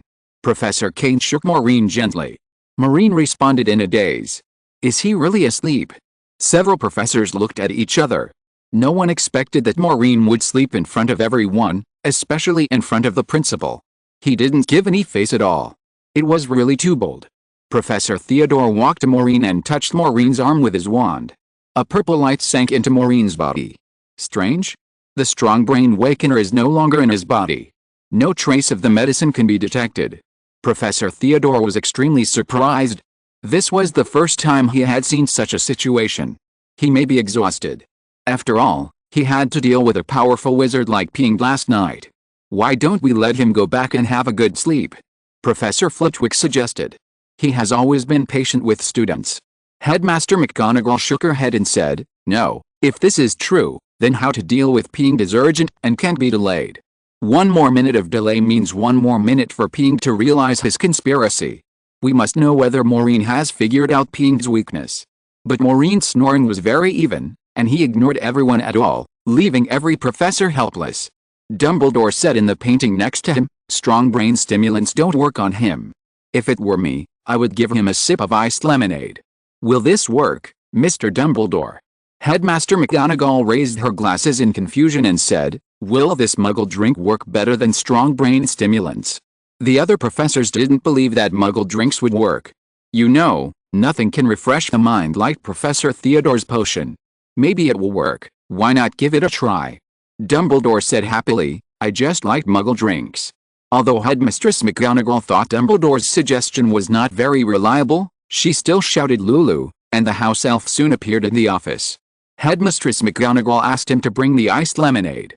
Professor Kane gave Maureen a sip of iced lemonade, and Maureen slowly opened his eyes. "What did I miss?" Maureen yawned, and he felt a little more energetic, at least not as sleepy as before. "Oh, you are all here." Maureen stretched again. All the professors looked at Maureen with strange eyes, quite crazy. They were all eager to know the truth, but Maureen slept openly in front of them, and then looked innocent and sleepy. But they couldn't do anything about Maureen. Professor Francis said in his usual death sentence voice, "Walker, what you just said is not the answer we want. It is hard to accept that Ping, who has been dead for hundreds of years, is alive in the painting. We need more information to understand him. This matter is related to you. You should be more serious. Why did Ping deliberately attack you?" "What did I say just now?" Maureen rubbed his temples and felt that it must be because he drank too much dragon flame cold repellent last night that he was so sleepy. It seems that the sequelae of drinking too much of that thing are obvious. Professor Francis's face became darker, but Professor Kane told Maureen what he had just said. "Did I say these words just now? Okay, let me think about it." Maureen said tiredly, "Professor Francis, this is what I want to know too. I don't know why that guy attacked me. If you don't believe it, Professor Charles was also there last night. You can ask him." Maureen pointed to Professor Charles, who was sitting next to him and was equally serious. Professor Charles shook his head. "I don't understand a lot of things. I just saw you drink a potion, and then Ping became afraid of your flame." "What was that potion?" Dumbledore on the wall suddenly answered for Maureen, "It's the Dragon Flame Anti-Cold Potion, a potion brewed with dragon flames. Drinking too much at once will cause the flame in your body to run wild." That's how Maureen dealt with Ping. Anti-cold potion? Who can brew a potion with the flame of a fire dragon? I've never heard of it. Professor Francis said, "As far as I know, no one can control the flame of a fire dragon. Not even Professor Theodore can do that, right?" "Indeed, it's impossible." Professor Theodore, who is proficient in potions, admitted. "Oh, Francis, you don't have to take the things in the painting seriously. If you were there at the time, you could have defeated Ping by drinking that kind of anti-cold potion. That kind of potion easily works with Ping." Dumbledore said kindly, and blinked at Maureen inadvertently. Dumbledore seemed to be trying to smooth things over for Maureen, hiding the fact that there was some power in Maureen's body. Maureen immediately understood and said, "That's right, Professor Francis, if you were in the painting last night, you would have been the protagonist if you drank a super invincible fire potion. The latest novel is first published on the 69th book bar." Professor Francis stared at Maureen with his death stare, and did not believe what Maureen said. He was ready to use the death stare to threaten Maureen to tell the truth. But Maureen yawned again. Professor Francis did not look very happy. Professor Charles on the side frowned. He remembered some of what Pangard said, and things were not that simple. But Professor Charles did not say it out loud, but just looked at Maureen thoughtfully. "Then why did Ping decide it was you? Why did he treat you as a reborn person?" Professor Francis asked again without giving up. The questions he asked were always tricky and to the point. "I don't know. Maybe he likes me." Maureen spread his hands and took another sip of iced lemon. "Maureen, we are helping you now. If Ping's target must be you, then we need to protect you at all times. You should tell us the truth." Principal McGonagall said. "I am telling the truth. Ping also chose Hugo and the other 6, didn't he? He just picked a few people who could satisfy his rebirth magic, and I happened to be one of them." Maureen felt that iced lemon was very useful. He continued, You should investigate what the Dark Awakening spirit is and see if there is any way to stop him. By the way, destroy his paintings. While he can't leave as he pleases, destroying his paintings is the most important thing. Ping must be hiding in a painting again now. As long as his paintings are destroyed, he can be eliminated in some ways. Principal McGonagall straightened the book on the table and said, I have already written to the Ministry of Magic as you said, but this matter is not as simple as you think, Maureen. Your testimony alone is not enough. You are only a minor. Professor Charles was also there. Principal Dumbledore also saw it. Mr. Dumbledore is the person in the painting. His testimony is invalid. As for Professor Charles, let me put it this way, what you told is too unbelievable. Professor Charles doesn't know much? It's hard to be convincing based on what Professor Charles saw. Principal McGonagall said. Professor Charles also said, we don't have the most crucial evidence. Maureen, think about it, if you go to the people in the Ministry of Magic with nothing in your hands and tell them that Voldemort has been resurrected, will they believe it? They will just treat it as a joke. Not to mention that Pangert is different from Voldemort. Pangert has been dead for hundreds of years. When he was alive, he was an artist respected by everyone, not a dark wizard. Maureen also realized this. It was really difficult to suddenly make everyone believe that an artist who advocates harmonious coexistence between muggles and wizards and is highly respected is actually an evil wizard who is ready to kill his students by any means. Chapter 175 Peace. But you know what he did to the muggles, don't you? Those muggles who can't move in the paintings were created with real muggles. Can't this be verified? Maureen put down the cup in his hand and became much more sober. I have to go into the painting to tell it apart. It's not visible from the outside, otherwise Pang wouldn't have lived so long. Also, we can't go into the painting as we please. Maureen said, can't the Room of Requirement do that? We still came out of the Room of Requirement. Professor Charles shook his head. For wizards, everything in the painting is fake. Even if you walk into the painting and see those real muggles, it's useless. To us, they are fake. The most important point. Professor Charles paused. Not all wizards can tell that the muggles in the painting are real lives. Pang has lived so long, he knows this better than anyone else. As for me, I'm special. I'm not bragging, but except for me, few people can tell it apart. If other painters can't tell, and I alone rely on them, they will just think I'm talking nonsense. Maureen had to admit that Professor Charles was right. Pang had been trying to make Professor Charles loyal to him last night. This was not aimless. As a painter, Pang saw some unique characteristics in Professor Charles. If that's the case, it would be very difficult to publicly destroy all of Panget's paintings in the wizarding world. Things suddenly became tricky. It was thought that knowing how Panget survived would make it easy to destroy him, but the fact that Panget lived in the paintings was not acceptable to everyone, let alone destroying all of Panget's works. Professor Francis questioned Maureen for an hour like he was interrogating a prisoner. Because Maureen was too sleepy, his answer became very simple. I don't know. I'm telling the truth. Panget likes me. I have a well-proportioned figure, suitable for rebirth.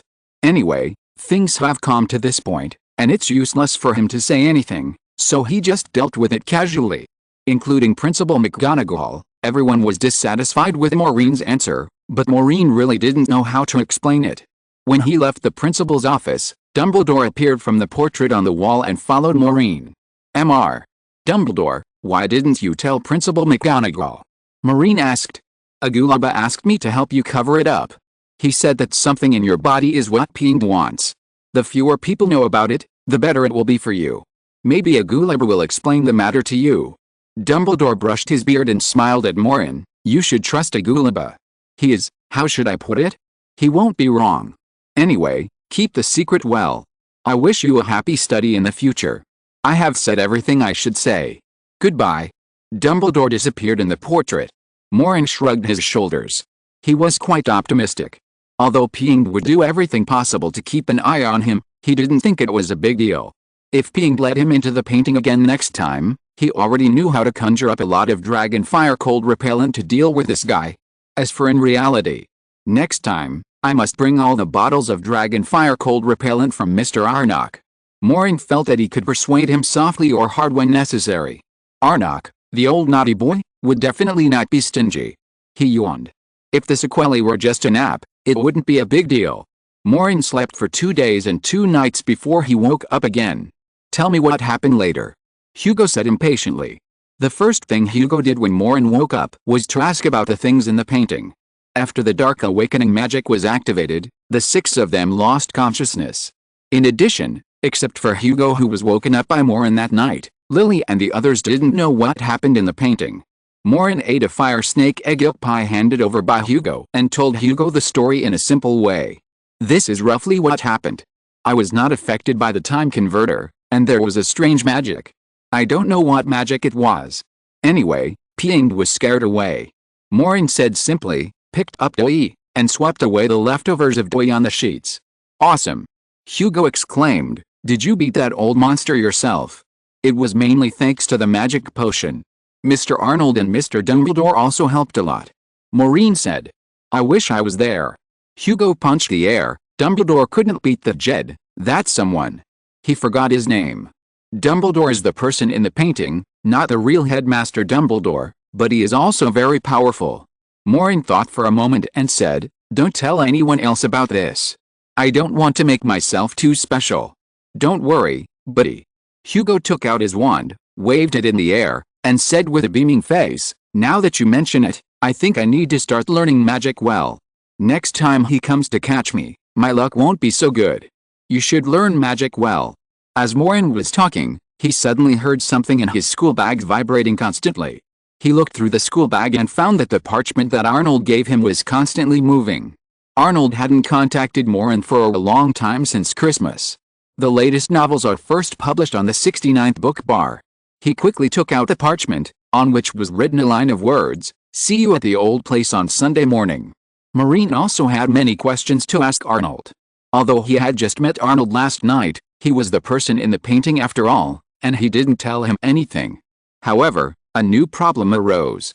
Principal McGonagall no longer allowed their students to go to the kitchen, which meant that a secret passage out of the school had been blocked. He took out a pen from the drawer next to him and wrote, my passage out of the school has been blocked and I can't go out. Then use the painting in the room of requirement. I will pick you up at 9 o'clock on Sunday morning. Don't be late. Maureen understood the eye of Arnold as Arnold in the painting.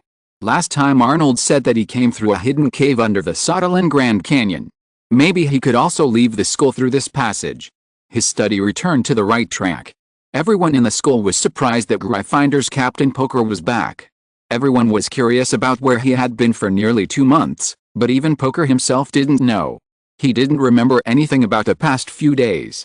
Not only Pork, but also Lily and the others didn't know about it, except for Hugo who was awakened by Maureen halfway and remembered some of the process.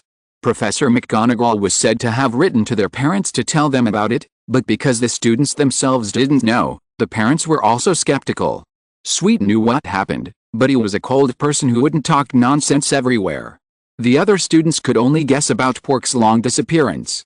There were all kinds of theories, such as Pork got lost in the Forbidden Forest and accidentally saw the secret of the centaurs, and was kidnapped by the centaurs. The centaurs made Pork clean up horse manure in the Forbidden Forest for 2 months as a punishment, and then cast a forgetfulness spell on him before letting him go. I feel sorry for Pork, he has been so miserable these days. Maureen couldn't help laughing when he heard this. But he soon stopped laughing, because Pork knew that James and Albus could not participate in the next game, and was shocked. He began to increase the training of the 3 of Maureen and asked them to temporarily replace Albus and James.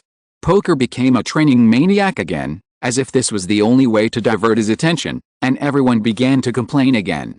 However, compared to this, there was one thing that puzzled Maureen. After the Muggle studies get out of class, Maureen was left alone by Professor Charles, who told Maureen a piece of news. End of this chapter. Thank you very much for reaching the end. Don't forget to like. Looking for more exclusive content and immediate access? Subscribe to our Patreon. Remember, every like, subscription, or donation encourages us to continue.